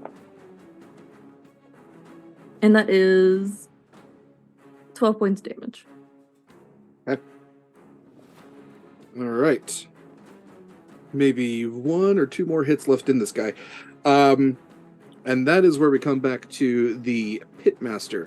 The Pitmaster, seeing where all of you are kind of coming in, he is going to go after the sailors, especially seeing that Demira has gone down. These sailors are on their knees. They are still kind of like reeling a little bit. Their hands are bound, and he is going to take his scimitar out, and he is going to start offing them. So he is able to off 2 sailors. Okay. In his first go. I mean, these guys don't have. He has 2 attacks, and these are I get it. not I not get hefty. it. Yeah, I was gonna say if I roll above a 3, he's going to hit them, and do enough damage probably to end them. Okay. That is it for his turn. That's fine. With that, Demira, go ahead and give me another death save, please. That is a 7. 1 success, 1 failure. Okay. Back to the Malisons. So this one's going to try to take a couple more attacks at every time. Corvus. Both of those are going to miss.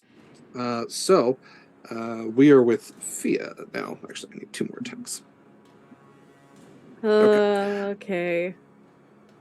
You know, I'm sorry. Corvus, one of the arrow attacks hits you, and you take 5 points of piercing damage from that. But okay, I'm resistant to whatever hits me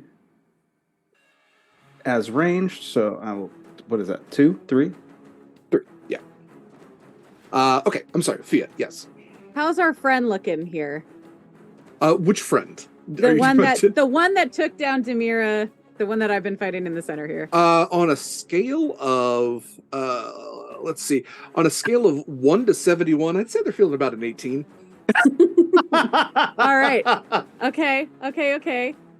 Let's use that auto crit. Yeah. Get it, girl. So I'm just rolling. Okay, I don't have that other dice, just that one. It's not quite as exciting as the last one was, but that's fine. Oh, at least my D4s are rolling. So the first one is 9 points of slashing damage and 6 points of cold damage. Okay. Not quite. You know what? For my can I do this for my bonus action? I don't think I can. Okay, so here's my question. I have 2-weapon fighting. Technically, I only wield one weapon. I wouldn't be able to like strike him with my claw with the second as my second Why weapon. not? Okay. There's 3 hit points. Go ahead. Yeah. All right. It's Derek's world. We're just living in it. After the whip attack, I just rake him with my talons on the feet. Just Yes. I dig Get that. it. Get it. which is just 6 points for the claw That'll attack. do it. Yeah. So as you rake your claws down, this very cobra-like being just kind of crumbles to its knees, and with like this death rattle of a hiss, just kind of falls back, these, empty eye holes looking up towards the smoky sky. Using a crit. Go ahead, please. Oh, I was gonna say, I'm gonna lean down and as I do this, I float down to him and I say, "The Phantom Queen sends her regards." Go ahead and roll me a religion check with advantage, please. Okie dokie. Where's my other D20? Where'd it go? That's let's see, for religion check. That is a 14. Okay. When you kind of float down to whisper that, you watch this flash behind the eye holes, this obsidian flash, and it leans up, and in common, in a voice that is the voice of 3 women at once at different stages of their life, a crone, a woman in her adulthood, and a young girl all speaking at the same time.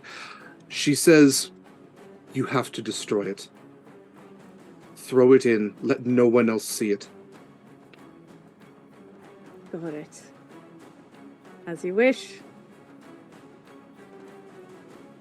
With that, let's see. That was the Mind Whisperer's turn. It no longer is. So, Corvus, what you got? I knew she sharpened those claws. I knew that. See? And then I'm gonna stab the guy in front of me. Yeah.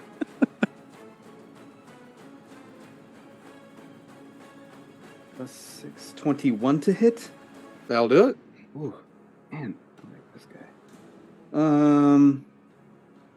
Too bad I can't level him up. 21 hit. 9 points of damage. Piercing damage. What's he looking like? Pretty close. He's not at death's door. He's at death's front porch. To reference one of my favorite podcasts there. Okay, so I am going to use an action surge, and take another swipe at him. Hell yeah! That is an 18 to hit. Yep.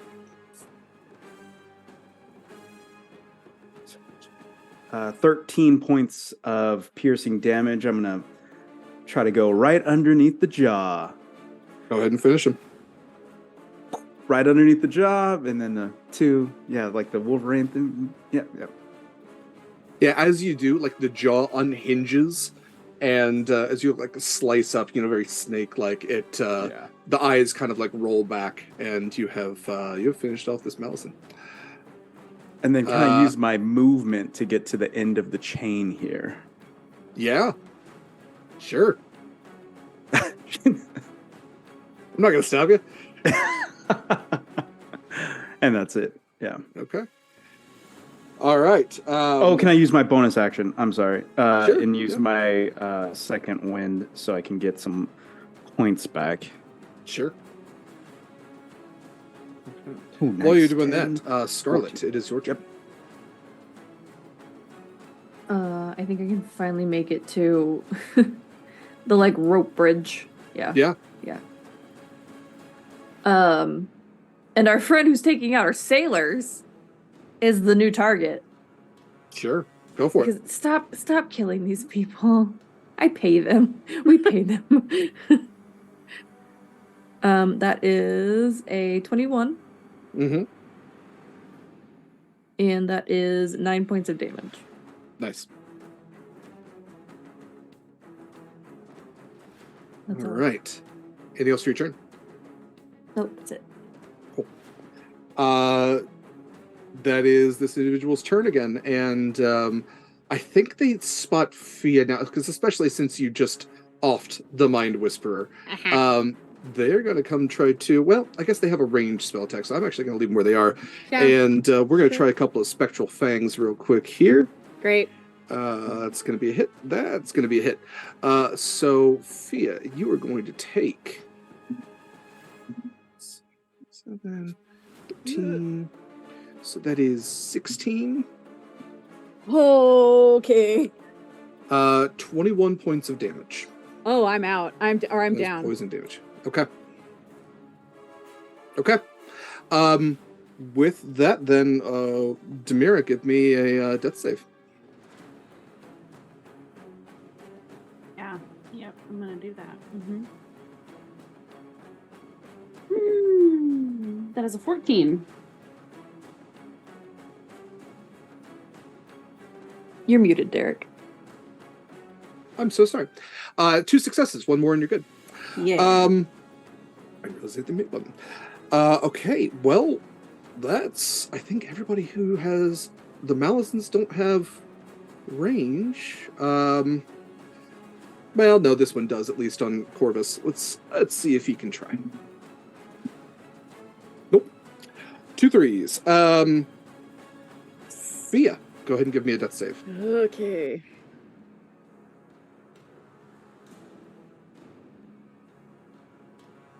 All right, that's a 13. Success. Nice job. Corvus, it is your turn. All right. I'm going to cast Longstrider on myself and run across this chain. Give me an athletics check, or acrobatics, just to. Yep. That's happening. It's not Athletics? a high DC. Athletics or acrobatics, yeah. Do you still have that auto crit? I'm just curious. I do. What a way to go. 11 plus 6, that's 17. A 17 will be successful, yeah. I'm nothing but athletic, so there's that. You are able to, I would say, very adequately, deftly even, cross this chain and make it to the center area. What would you like to do? I think Longstrider is an action, so I would just okay. Yeah. Great. Yeah. So I'm just there. Cool. And then Scarlet, it is your turn.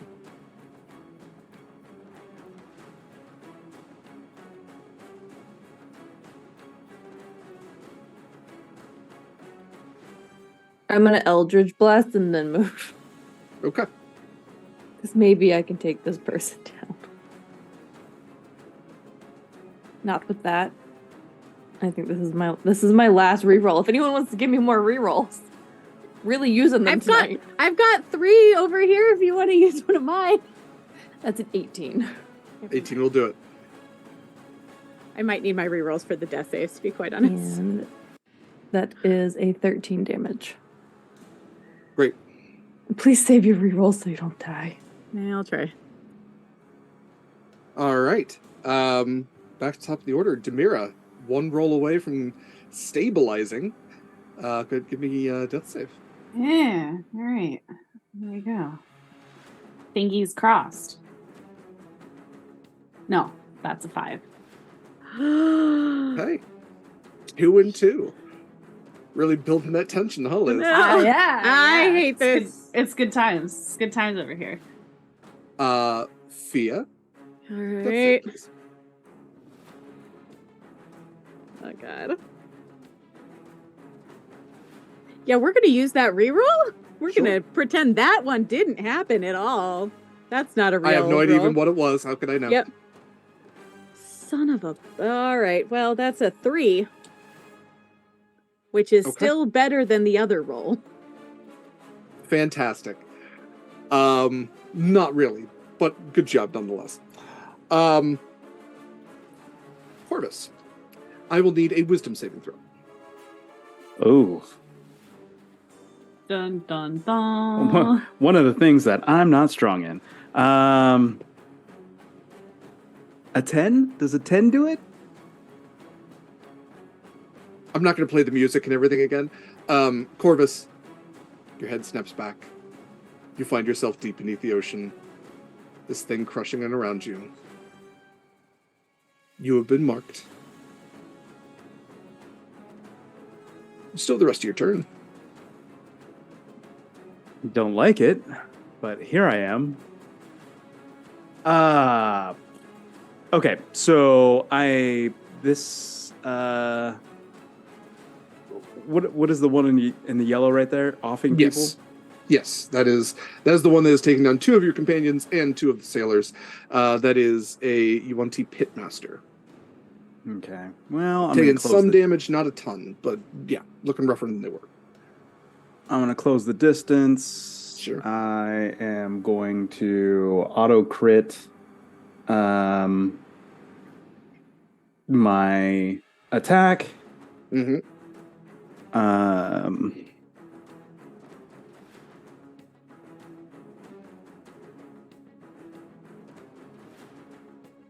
That is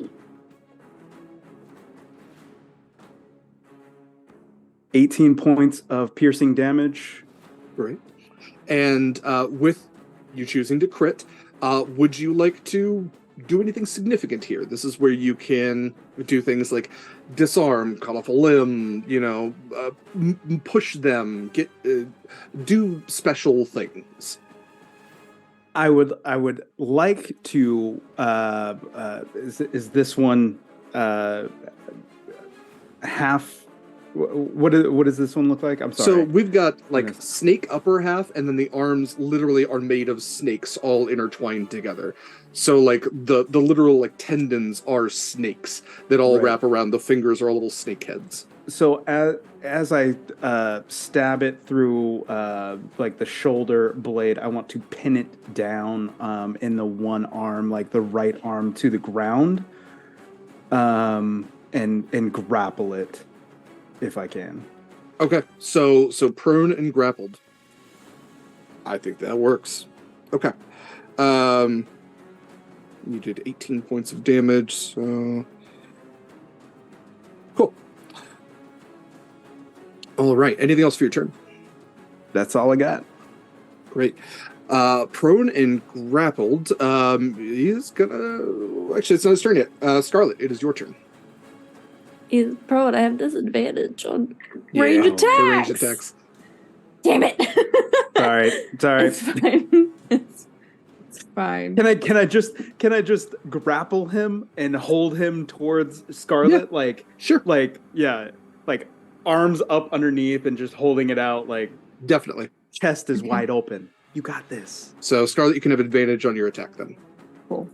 And Proximus, the snakes are literally like wrapping around your arms and Oh, yeah. like yeah. I like Yeah, the pain. I'm gonna. Sorry. Sorry. I was supposed to be muted. Sorry. The more and more we go through this one shot, the more the relationship is starting to make sense. No, I'm gonna use one of my crits. Oh, you mean the golden retriever boyfriend and the goth girlfriend don't make sense already?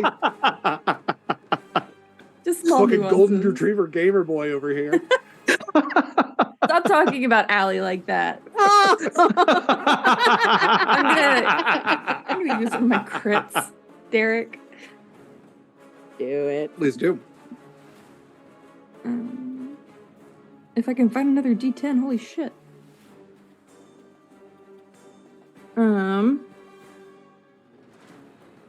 That's 14 plus 7. 21? 21. 21. And would you like to, using a crit, do anything significant with this Eldritch Blast?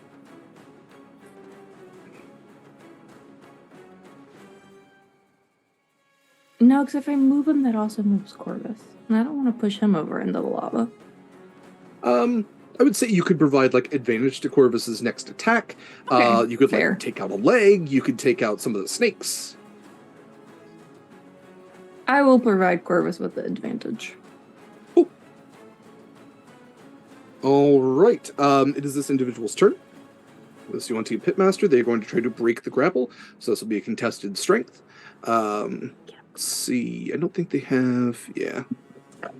That is only an 8. I'm going to guess that Corvus can do better than that. Strength. Do I use saving throw or just a straight strength? Just check. It's a 16. Yeah. So yeah, you maintain your grapple then. Great. With that, we are back to top of the order. Demira, another death save, please. Actually, no, I'm gonna go ahead and use my crit. Use that crit. Yeah. I'm gonna use one of those crits now. Really sketched out. Fantastic. Yeah. So Demira, you come back having a brush with death yet again in this very short 24-hour period. Back to 1 hit point. Love that for me. So when you look up, you can see your father is looking down, like to you now, prone, just fear in his eyes, but also that black whatever it was has been pouring out of his eyes. You recognize that it has been coming out of your eyes as well. You look over to see Fia down next to you. Mm-hmm. The Yuanti Mind Whisperer, also deceased. Mm-hmm. The plate that cursed you, just right next to you. And Corvus and Scarlet dealing with the final one. Okay.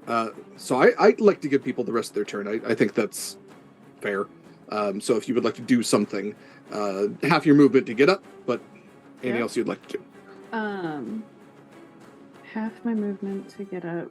Be very good to know actually how much movement I have. That would be stunning. I don't even ever know where in the hell to find that on these. Oh, 25 feet. Okay, it's right there. Yeah, there is something that I want to do, but I don't know if it's a smart move, so I'm going to let somebody else who's more pivotal to the campaign deal with that. I'm curious. I just feel like it's a better idea for me to not touch anything that may or may not be critical later on that I don't know about. There's nothing here that you can break that will change anything permanently there. Yeah, there's nothing here that you can break that isn't meant to be broken. Then where is the disc? The disc is being held in the mouth of this serpent statue, so that is, I mean, what, 10 feet from you? Oh. So, yeah, you can literally look up at it. I'll describe it. It has writing that you would not be able to identify. I don't think anybody here would be able to identify it. Mm-hmm. But it is writing that you have now know is the name of this thing that now knows about you. You don't know how to pronounce it. You don't know how to say it. I think you'd be challenged to rewrite it. But the symbol on it is an Ouroboros of sorts. Mm-hmm. But as you look closer at it, the head is not that of a serpent. It has pincers and several like appendages and legs kind of coming off of it at different points. Great. Yeah. Love that for me. That's fantastic. Okay, so neat. Because I was going to say, I would love to take it and just kind of like frisbee throw it into the lava. You certainly could. Oh, I think it's a little bit too tall for me to get to. I don't think I could jump that high. You're a thief with climbing. I would say that it is within your movement to be able to do so. All right. Okay. Yeah. So I guess we'll stand and then we'll attempt to make some sort of a leap up there to dislodge and acquire the disc. Great. It's gonna be an acrobatics check. If you are flinging the disc, gosh, what would you?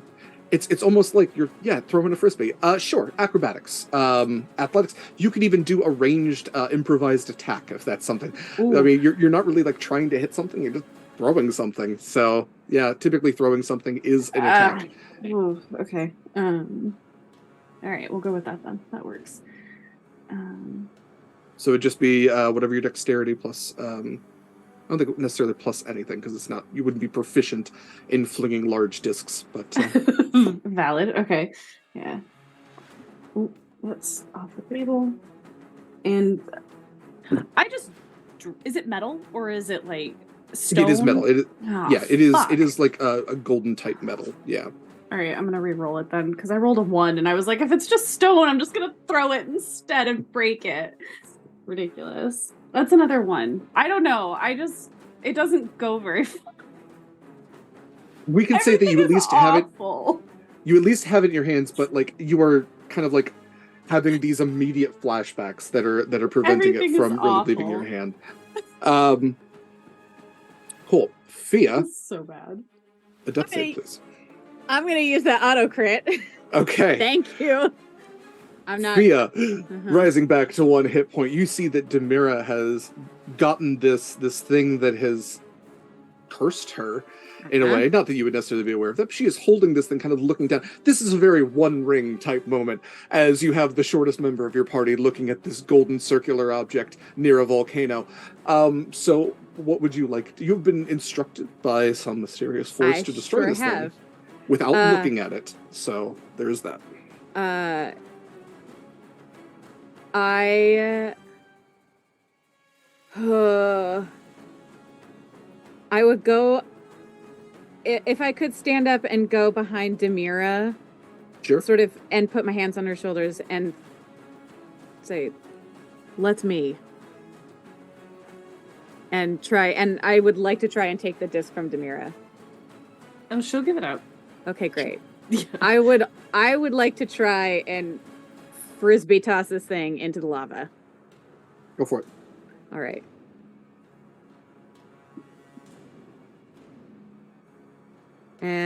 What am I using? What is this roll? Is it? It's dexterity. Yeah, Okay, it's a straight dexterity attack. Mm-hmm. Perfection. That will be an 18. Sufficient enough. Yeah. You fling this disc, and with the hot air coming from the volcano, lifts it just slightly, and both of you would watch as it begins to spin and tumble and fall further and further downwards towards the lava. Great. Before we get to Corvus's turn, I will need everyone to make a dexterity saving throw, please. Okay. Oh no. Everything's Scarlet. Okay, you're off the bridge. Cool. That is a 22. Cool. Also a 22. 17. All good enough. You all retain your footing as the volcano begins to shudder around you. You hear an explosion from below, and this wave of magical energy begins to push upwards and outwards. The volcano is now fully awakened. Oh, and good. You all, if you would look, would see that the lava is beginning to rise. This thing is going to erupt. Cool. Oh, good. Yeah. Oh, Yeah, I love this is great. for us. Yep. This is great. Corvus, it is your turn. Well, that changes what I had planned to do. Can I use my last crit to pin this What was it? What was I keep forgetting. What was the title of this? It's a individual's name? pitmaster. Pitmaster? Mhm. Then it must stay in the pit. And I want to pin it to the ground with my trident. Sure. Around the throat. You can throw it over the side with a crit as long as you are successful enough in your strength for that. Oh yeah, I mean, well, I have a +4. Is that enough for me it would be to a lift this contested thing strength up roll and to yeet it off the edge like the we Empire? can do a the contested Emperor strength that roll if you would like to Darth Vader this Palpatine. Just the analogy, yes. 18 +4. Is it +4? That just a strength? So yeah, it's a strength contest. So yeah, it's 22 to yeet. Only rolled a 15. So yes, you would, snakes writhing on its arms, you were able to, already having it grappled, lift it above your head and going to the edge, hurl it into the rising lava below. Great. We are out of combat now. Great. What are you all doing? GTFOing? I believe it is time to go. Okay. Great. Well, as the volcano is rising, I guess the pirates are going to come with you. All right. Bloody eyes and all. Fia is gonna down a healing potion and like shoot straight up. Absolutely. Basically. Folks, let's actually go ahead and take a break real quick because we've gone an hour over.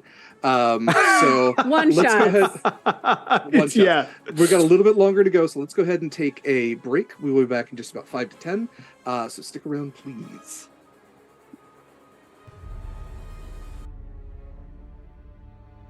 Boy, welcome back, everybody. Our second break. Thank you so much for sticking around. Thank you so much for everything you've donated so far to Rain. It's a fantastic organization, and you all have hit goal after goal after goal, and made this game very fun and very tense. So I appreciate all of you for that. Thank you very, very much. Eva, I believe you sent me a thing about it, but now I can't find it. So I'll find it in a moment when everybody's doing their stuff. Okay, so you all are at the top of the volcano. The volcano has begun to erupt. You all are going to run across the rope bridge, I presume. Well, Fia has at least taken to the skies. Sure have. Yes. What is everyone else doing? Booking it. Okay. I'm going to make sure everybody else gets off the platform first, and then I will book it behind them. Yeah. Kind of ushering. The other sailors are looking pretty shaken, and I will say, Demira, you notice that your father, Uther, hangs back from the rope bridge. Okay. And he'll if you go to move past it, he'll grab your arm and he'll say, Demir, I'm so sorry.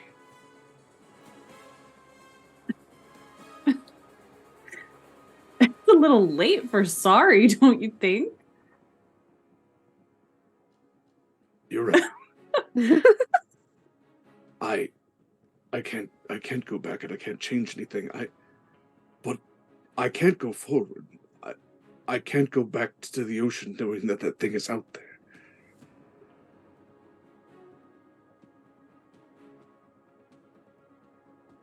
I mean, you don't have to go back to the ocean, but you can't stay here. I'm sorry, Demir. I can't.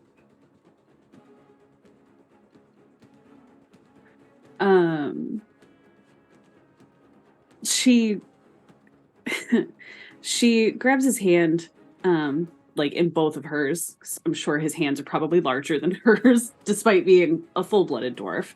Like a meteor, yeah. Yeah. And she just tugs on his arm. And she said, just come with me. We can talk about this on the beach. Just come with me. I'm not going to leave you here.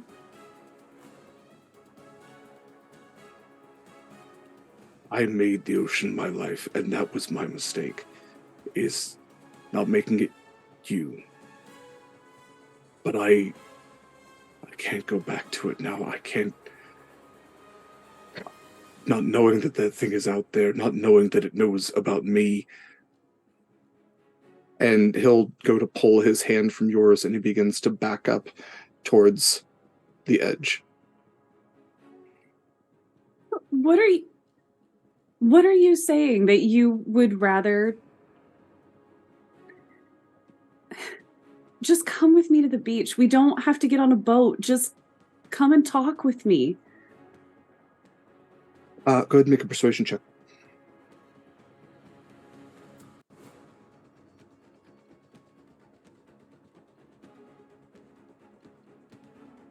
And Scarlet, I will say, since you are hanging back,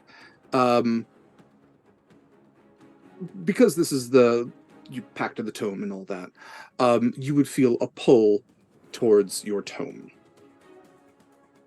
as Demira is having this conversation with her father. It's a natural 20 plus 4. Okay. So.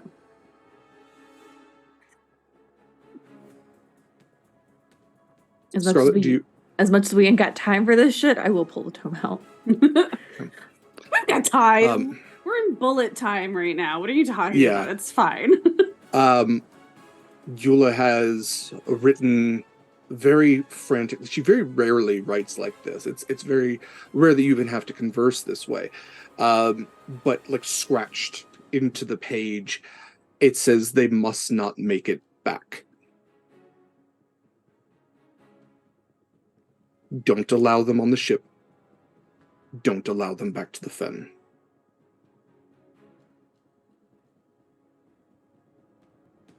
We'll close the tome and put it back where I keep it. And Demir, with a roll that's successful, your father looks you in the eyes, his eyes beginning to tear up, and he looks towards the cliff edge and back at you, and he walks towards you. Okay. All right. And she kind of loops her arm through his, patting it like everything is going to be just fine. Everything's going to be great. We're going to get to the beach and we're going to talk and everything. We'll work it out. Even if we never leave this island, it's going to be fine. It's going to be fine. We'll make it work. You say so. You all begin to run down this mountainside, down the side of this volcano as the lava is growing higher and higher. You all are heading down these steps as the earth is shaking. I mean, it literally like earthquakes. A volcano is erupting. You all are furtively running through the encampment. The Yuan-Ti remaining there are panicking. They barely notice all of you moving through, especially with Grimjoe and his individuals freed. You can see that there's fewer individuals with him than there were previously. Maybe they weren't whatever poison they were given. You're not sure. You run through the jungle, passing by all of these defenses that were set up for what you're still not sure. Well, Demira and Corvus realize now what these defenses were for. You go running to where the rope bridge was being constructed by Craddock, whose body you find littered with arrows and spear marks, the hunting party finding him. However, he was mostly successful in creating a rudimentary bridge for you all, and carefully you all are able to make it across, as even the lava within that canyon is beginning to rise as well.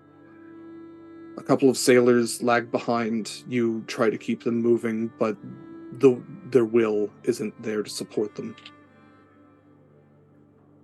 You make it back to the beach, the ground shaking, the waves themselves threatening to form a tsunami. You're getting signals from the Unicorn to return. The rowboat's there, Zachary waiting for you. Those of you who were marked. Go ahead and roll me another wisdom saving throw when you get to the beach.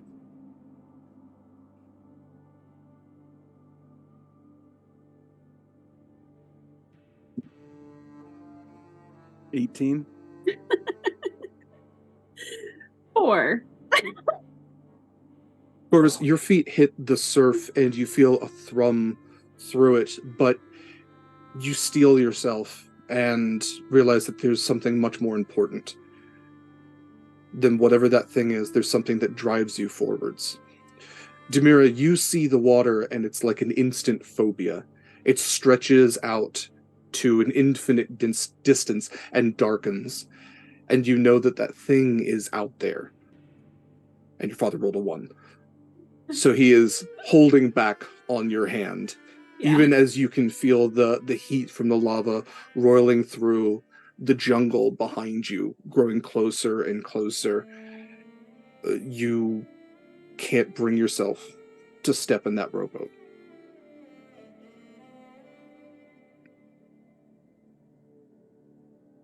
Demira, what are you waiting for? Get that scrawny ass in the rowboat.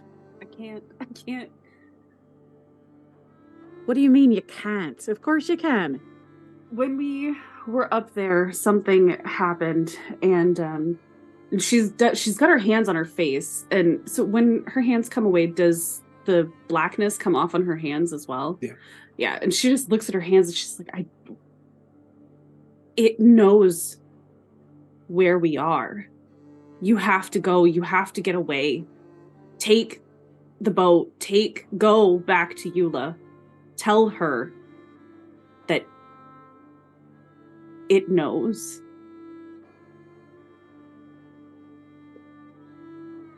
And Scarlet, you hear that and you know that Eula's already aware. You're not exactly sure who all saw it. The blackness out of the eyes is a good indicator. Most of the sailors probably. Demira, her father, for certain. Are those black marks on Corvus's face? I'm sure they would be. Maybe. I don't know. He has those red marks anyway. Maybe they just got discolored. He seems fine. I'll just reach out a claw and just sort of trace it down Demira's cheeks and turn and keep going.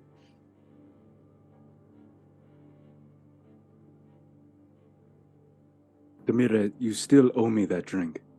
I'll be back for that. I mean, you know where all the good stuff is anyway, so... It's not as good as when you make it. Tell Mish to take it out of my pay. It'll be fine. Take care of yourself. Take care of your father. Scarlet will just give them both a small nod.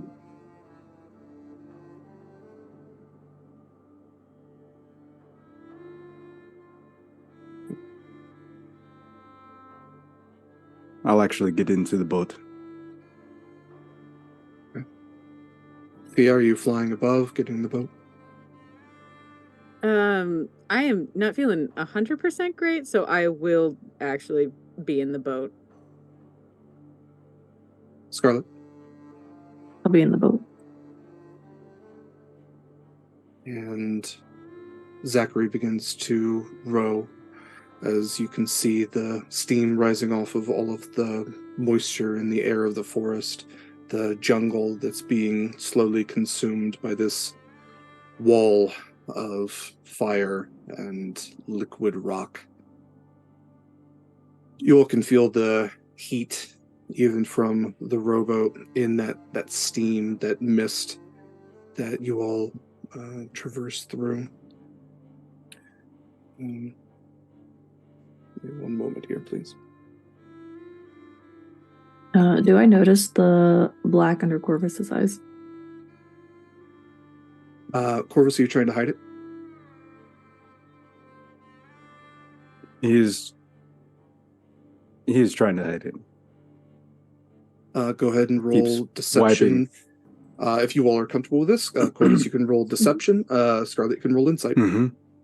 Dun, dun, dun. I have a crit left. Oh! Yeah, because that's not good. For me, 4. Scarlet, yeah, very clearly. Despite the smile on Corvus's, the forced smile on Corvus's face, leaving friends behind, leaving several people behind. I will take a spare piece of cloth from off of me and dip it into the water and try to wipe it off.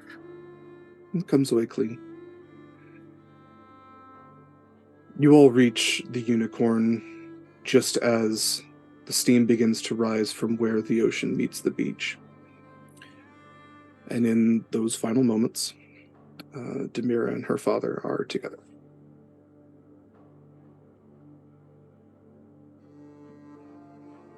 You all reach the unicorn safely. Calliope makes full sail and begins to head back with all of the treasure and goods transported by Zachary. You have successfully fulfilled part of your mission. So none of the sailors made it back with us either, correct? None of them were willing to get on the rowboat. Okay.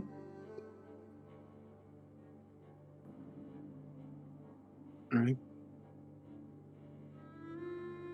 The weeks at sea heading back to the fen are tense and quiet. Anything any of you are doing in those times?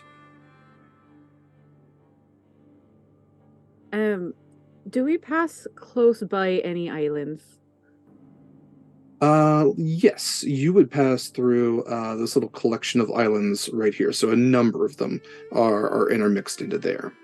Anything that I know might be populated? Yeah, most of those would be populated. The Broken Bridge is a big trading center for a lot of the islands and the Shatters, this area down at the south. Most of these islands are inhabited and act as one trading center or another. There's magical schools, there's, all different types of civilization points. He is not going back to the fen. She did what she came to do. So I think at some point on a night when they pass close by one of those islands, she just takes off from the top of the crow's nest and leaves. Down a rigger and the lookout, but that's fine. There's plenty of other hands. Well, maybe not, but it's within it's that not her first problem. week. Yeah, it's within that first week that you're able to depart the ship quietly in the night. No one's sure exactly where you went or why you went, but it's very fortunate you did.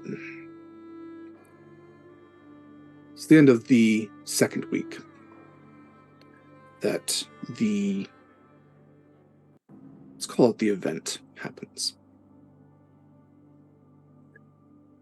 What actually happened is for Scarlet to tell, whether she tells you the truth or not. Maybe it was an Imperial ship. Maybe it was a sea serpent. Maybe it was a storm. Maybe it was a kraken. Why would a kraken attack a ship? The unicorn sinks. All hands lost. Scarlet, you are able to make it to a funny little island where you meet a funny little group of people and have a funny little adventure around eel folk and a cursed lighthouse, and you solve the problems. Corvus, you hit the water. You're able to swim. You can survive in the ocean. Scarlet, you're the first one to make it back to the fen a few days before Corvus does. And when you do, you go into the Beggar's Choice, the tavern that Demira worked in. Nesh looks you in the eyes when you do and immediately looks away when he realizes what that look in your eyes means. You go back to that same room where you have met with Eula before. She gestures for you to sit down. Darling, so glad that you made it back. Finally. Now, I know your first adventure wasn't exactly the most successful, and that's fine. I mean, who could blame you? I feel like it was a failed mission from the beginning.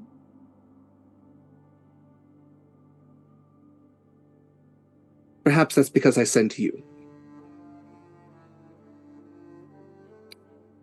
Scarlet, I gave you very clear instructions. I thought I had made myself as clear as I possibly could have. And I yet followed through. Did you? Yes. Then why is Corvus on his way back now? I don't understand. What do you mean?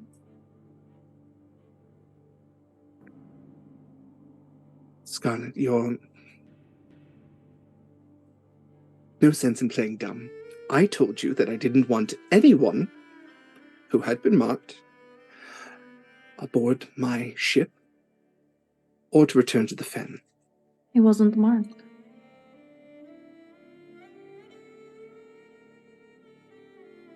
She smiles, but very much like an erupting volcano, you can see something boiling behind her eyes. If he returns here, all of us will die a horrible death. All of us or just you? All of us.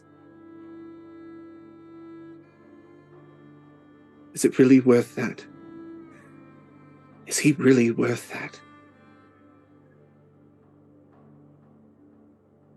Maybe. I'm telling you he's not. How do you know? Because I know. You claim you know everything. Because I do.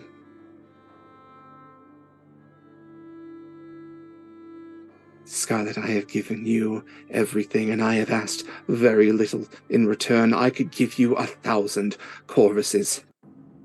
I am telling you that if he returns here, death will be the kindest thing.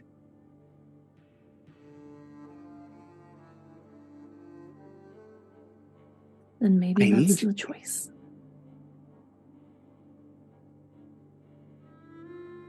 Very well. Then I will deal with him myself. No.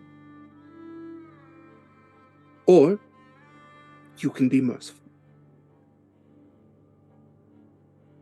I'm giving you that choice. Fine. I promise whatever I do to him will not be mercy. You don't know mercy. You're right. I will take care of it. I know. Thank you. Am I free to go now? Oops. And I will take my leave.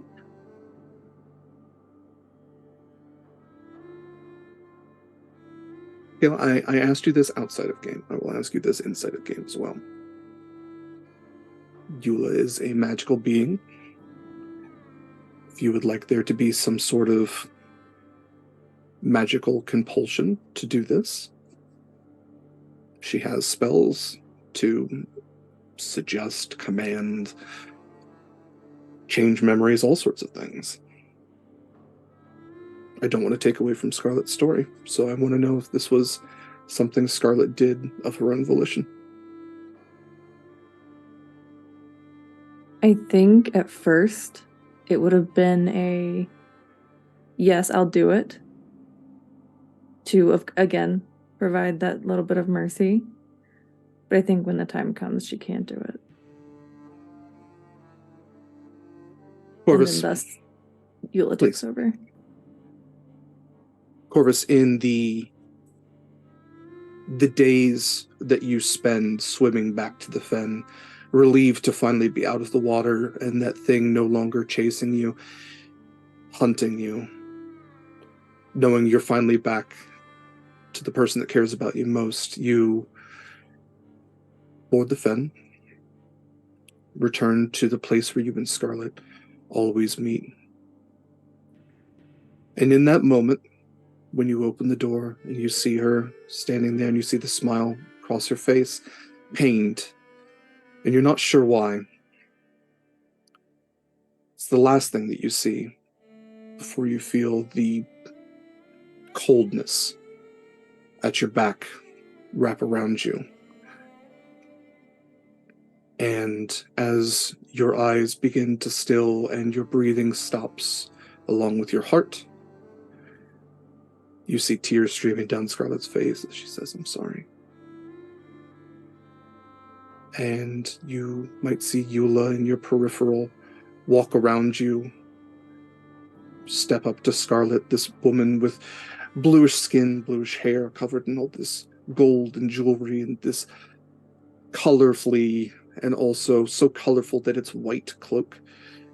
Stroke her hand along Scarlet's chin and go, "How could you do this?" Casting Modify Memory at that point. I use all of my power within me to move forward and move past Eula and throw my arms around Scarlet. And with my dying breath, I will say, "I will love you forever and always." As I slump to the floor,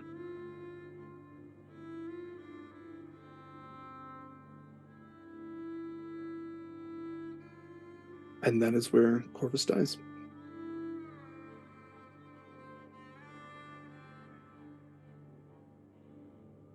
We are going to cut away briefly for an epilogue that was prepared by Eva, but Kaila and myself doing the voices for that. A bit of framing for this particular story. So stick around. We will wrap up our one shot and also do our particular plugs here right after that. But yeah, stick around. I think this is really good.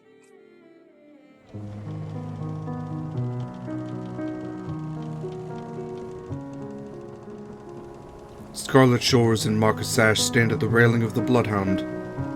The large ship creaks softly against the waves as it travels towards the long-ago set sun. It's a cloudy night, and yet the moon has deigned to free itself and provide what light it can. Their two silhouettes, all that remain on an empty deck where all is still apart from their beating hearts. Scarlet finishes her story, her tale of woe and loss, the story of who she was and the person she has become. They both gaze out, neither one looking at the other, but instead up at the persistent light of the moon, hoping that it may break the tension in some small way. Marcus looks down at the near-empty bottle of rum they've been passing back and forth over the hours. He musters what courage he can and finally turns to Scarlet and asks, "When do you let go?" When it feels heavy on your soul. When you feel more trapped than emancipated. When it tastes less sweet and more like poison. When you feel yourself sinking instead of floating. When freedom becomes a battle. Open your heart to intuition and you'll always know. She does not look at him as she answers, but he nods as the pain of understanding sets in. She takes a moment and then turns to him and asks in return, When do you hold on? He meets her eyes when he responds. When hope exists. When it fills your lungs with air, no matter how deep the struggle is. When joy overweighs sadness. When flowers grow from hard spaces in your heart. If you don't feel friction, it's worth holding on to. If it flows, it's worth swimming in. Both are silent for some time as the moon ultimately submits its light to the gloom.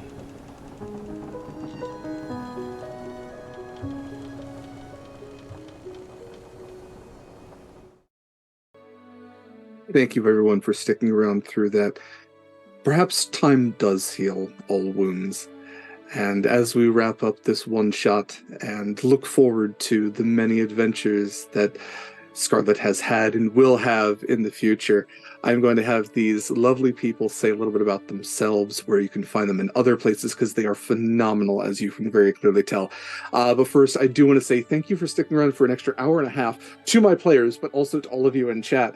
And thank you for how very much you donated to Rain. It's a fantastic cause, and you all helped make this game, and you helped a lot of people. Again, Rain does so many wonderful things for so many people, especially here in the US. I mean, if I can find their thing to go through their stuff again. They allow an average of 844 survivors to receive help per day, an average of 844 per day.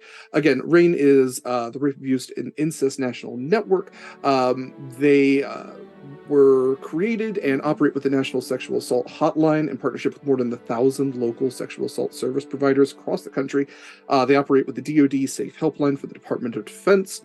They help to improve laws for against sexual assault and policies to help survivors and ensure that survivors get the justice they deserve.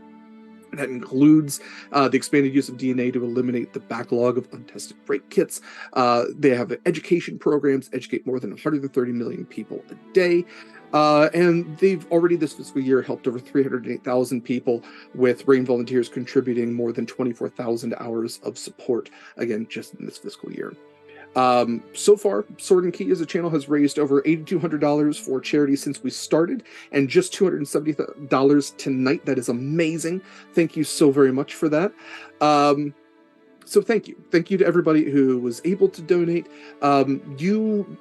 We made Sword and Key with a cornerstone of philanthropy, and all of you make that possible. It encourages us to tell the stories that we tell.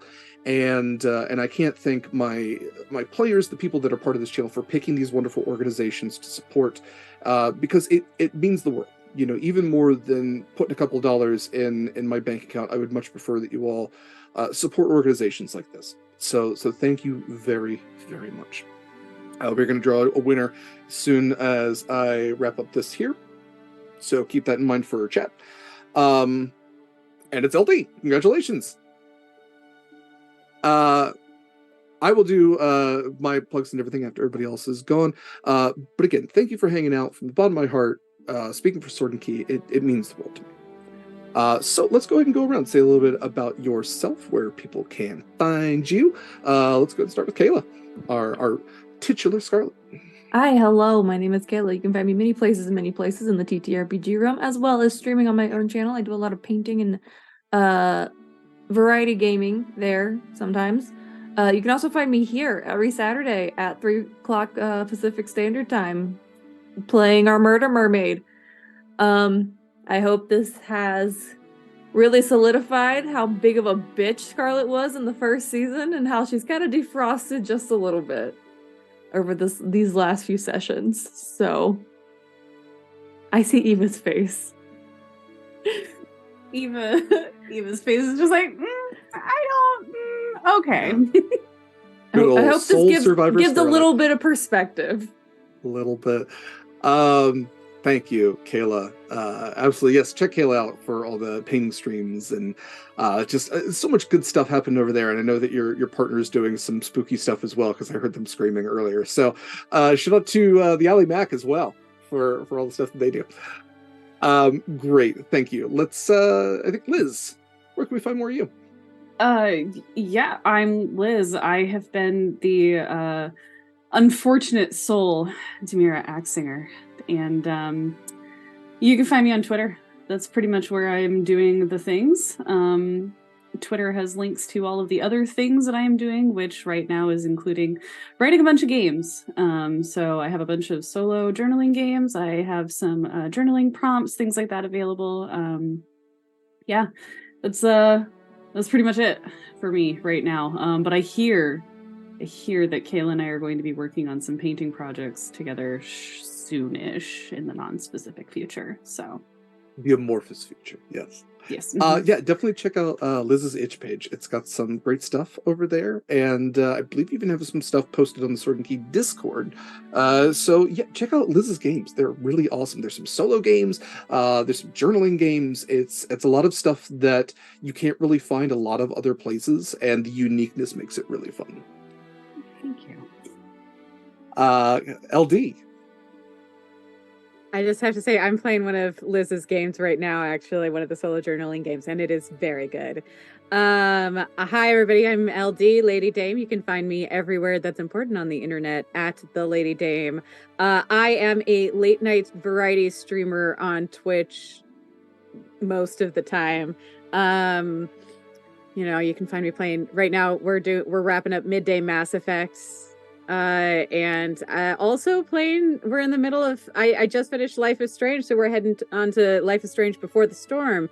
So if you like crying and feeling, I guess that's a whole thing. That's Tuesday nights at 9 p.m. Pacific. Other than that, things are pretty sporadic around my channel, but you should keep an eye out. And you can follow me on Twitter. That's where most of my information is posted. But I have a couple of podcasts that I am participating in that might be coming out in the near future. Not sure. Also, I have, let's see, I feel like there's something else. Stay tuned because, April's coming up, which happens to be my birthday. And there might be something in the works for that. Not 100% sure, but, if you like... Honey Heist style games. I do have a game also on itch that I wrote called Step Flaming Preps. For your gothic vampire needs. We've played it. It's been played once in person. It was a good time. So if you want to check that out, all of the links are on Twitter and stuff. Otherwise, come follow me. Come hang out on my Twitch channel. We do fun stuff. Definitely hang out with LD on Twitch. Yeah. And it's been fun playing Fia. I'm Fia of the Rowan. She's off. Who didn't die? Maybe she'll come back. Yeah. She's off doing who knows what at this point. Just flapping around somewhere. She's got a whole backstory. Lands on the Bloodhound, and this girl's like, nah, go. No, She's like, no, like stuff's fucked. It's scary. Yes, definitely check out LD. Check out Stop Flaming Preps, which I believe we did do on this channel. So you can actually find that on the Sword and Key YouTube. Awesome. Thank you, LD. And Mikyl. Hello, my friend. I was Corvus Midnight. You were. This character came out of nowhere in a backstory. And I was, this was a pleasure to flesh him out and play alongside and finish this love story with a tragic end. Hey fam, I'm Mikyl, and you can find me at Mikyl Sandoval on Twitter, Twitch, and Instagram. I do some art there, and we have some wonderful artists right here on your screen. This has been an art of storytelling, and I appreciate being here for that. So thanks for sticking along. We love you. I love you. Thank you, Mikyl. Yes, a special thank you to Mikyl for doing the character art for the main game, for this game, for a lot of the prequels. Mikyl has been very amazing in sharing the incredible things that he can do with us and in creating these characters and helping to visualize them in a way that I'm not sure anybody else really could. So my art is my love language, and I love you all. For Sword and Key stuff, definitely check out the next episode of Horizons Call, which is coming up. It's a regular episode coming up next Saturday, same time, 3 p.m. We probably won't run for 4.5 hours, but you never know. That'll be a main campaign, and then we'll be going for a few more weeks and probably take a break at that. We're coming towards a season break. We're just not exactly sure when that is. I need to talk to some of these hooligans about it. But you can find lots of other Sword and Key stuff. We recently have had a number of one-shots. We had 2 weeks ago, the cast of Horizons Call, minus Kaila, did A Totally Normal Day in Saturnine, which was an Invisible Sun one-shot. We have Invisible Sun Campaign, which is every Thursday at 4 p.m. Pacific. We had a one-shot of Prisoner 13, which is a Keys from the Golden Vault heist module that was this past Sunday, the 19th. You can find all of our games either on Twitch, right here on Twitch, or on our YouTube, which is, I believe, youtube.com/@swordandkey. We also have our Sword and Tea episodes. We have a couple of those recently where we talk to game creators or players or GMs about a number of different game things. It's a chat show, a talk show. So we chatted with Val recently about The Beast Within. We talked to Robin recently about her game Play Ball. So you can check those out as well. Good news, you can reskin it to be Twilight Baseball. You absolutely can. You can reskin either game to be Twilight whatever, because the other one's like Werebeasts. So if you want to have, there you go, blend both games so you can finally have whatever the werewolves. Lycanthrope baseball. Yeah, I mean they didn't in the Twilight world. Wolves, so I guess they'd have to hold the bat in their mouth, but it'll work. Other stuff coming up. I think that's an episode of What We Do in the Shadows. Actually, I've seen that. I think it is. Yeah. Yeah. On April 9th is the premiere of our Ryutama campaign being GM'd by Anik. That is 10 a.m. Pacific on Sundays. On April 16th, every other week, is going to be a 3 p.m. Pacific campaign of Brindlewood Bay, which is a spiritual sequel to the Monster Hearts campaign, the Camp Monster Hearts game that was on this channel before it was Sword and Keys. So again, you can find all of our stuff on our YouTube, on our Twitch as well. For me, you can actually let me say follow us on Twitter at Sword and Key with the words separated by underscores. You can follow our Discord there as well and chat about all this kind of stuff. Have a great time over there. If you like what I do, I'm a podcaster, I'm a voice actor, I'm a GM, I do a bunch of different stuff, a lot of it online sitting in this chair. It's at dsword16. And I would recommend you check out the Monster Crush podcast Twitter. There was a weird post they made the other day. I don't know, they might be coming back or something. So at Monster Crushing, if you like to talk about smooching monsters. All that said, thanks again for supporting Rain, for supporting this show, for supporting this channel. You all are awesome, and we couldn't do this without you. I couldn't do this without my amazing players, so a special thank you to them as well. We are going to raid, I believe Polished Cryptid is who we are raiding today. So yeah, until next week or until something sooner, because there's always something on Sword and Key. Until we see you for Fraying Threads, the Invisible Sun campaign, or until we see you for Horizon's Call, take care of yourselves. Be kind to yourselves. Fair winds and following seas, brave mariners. We'll see you next time.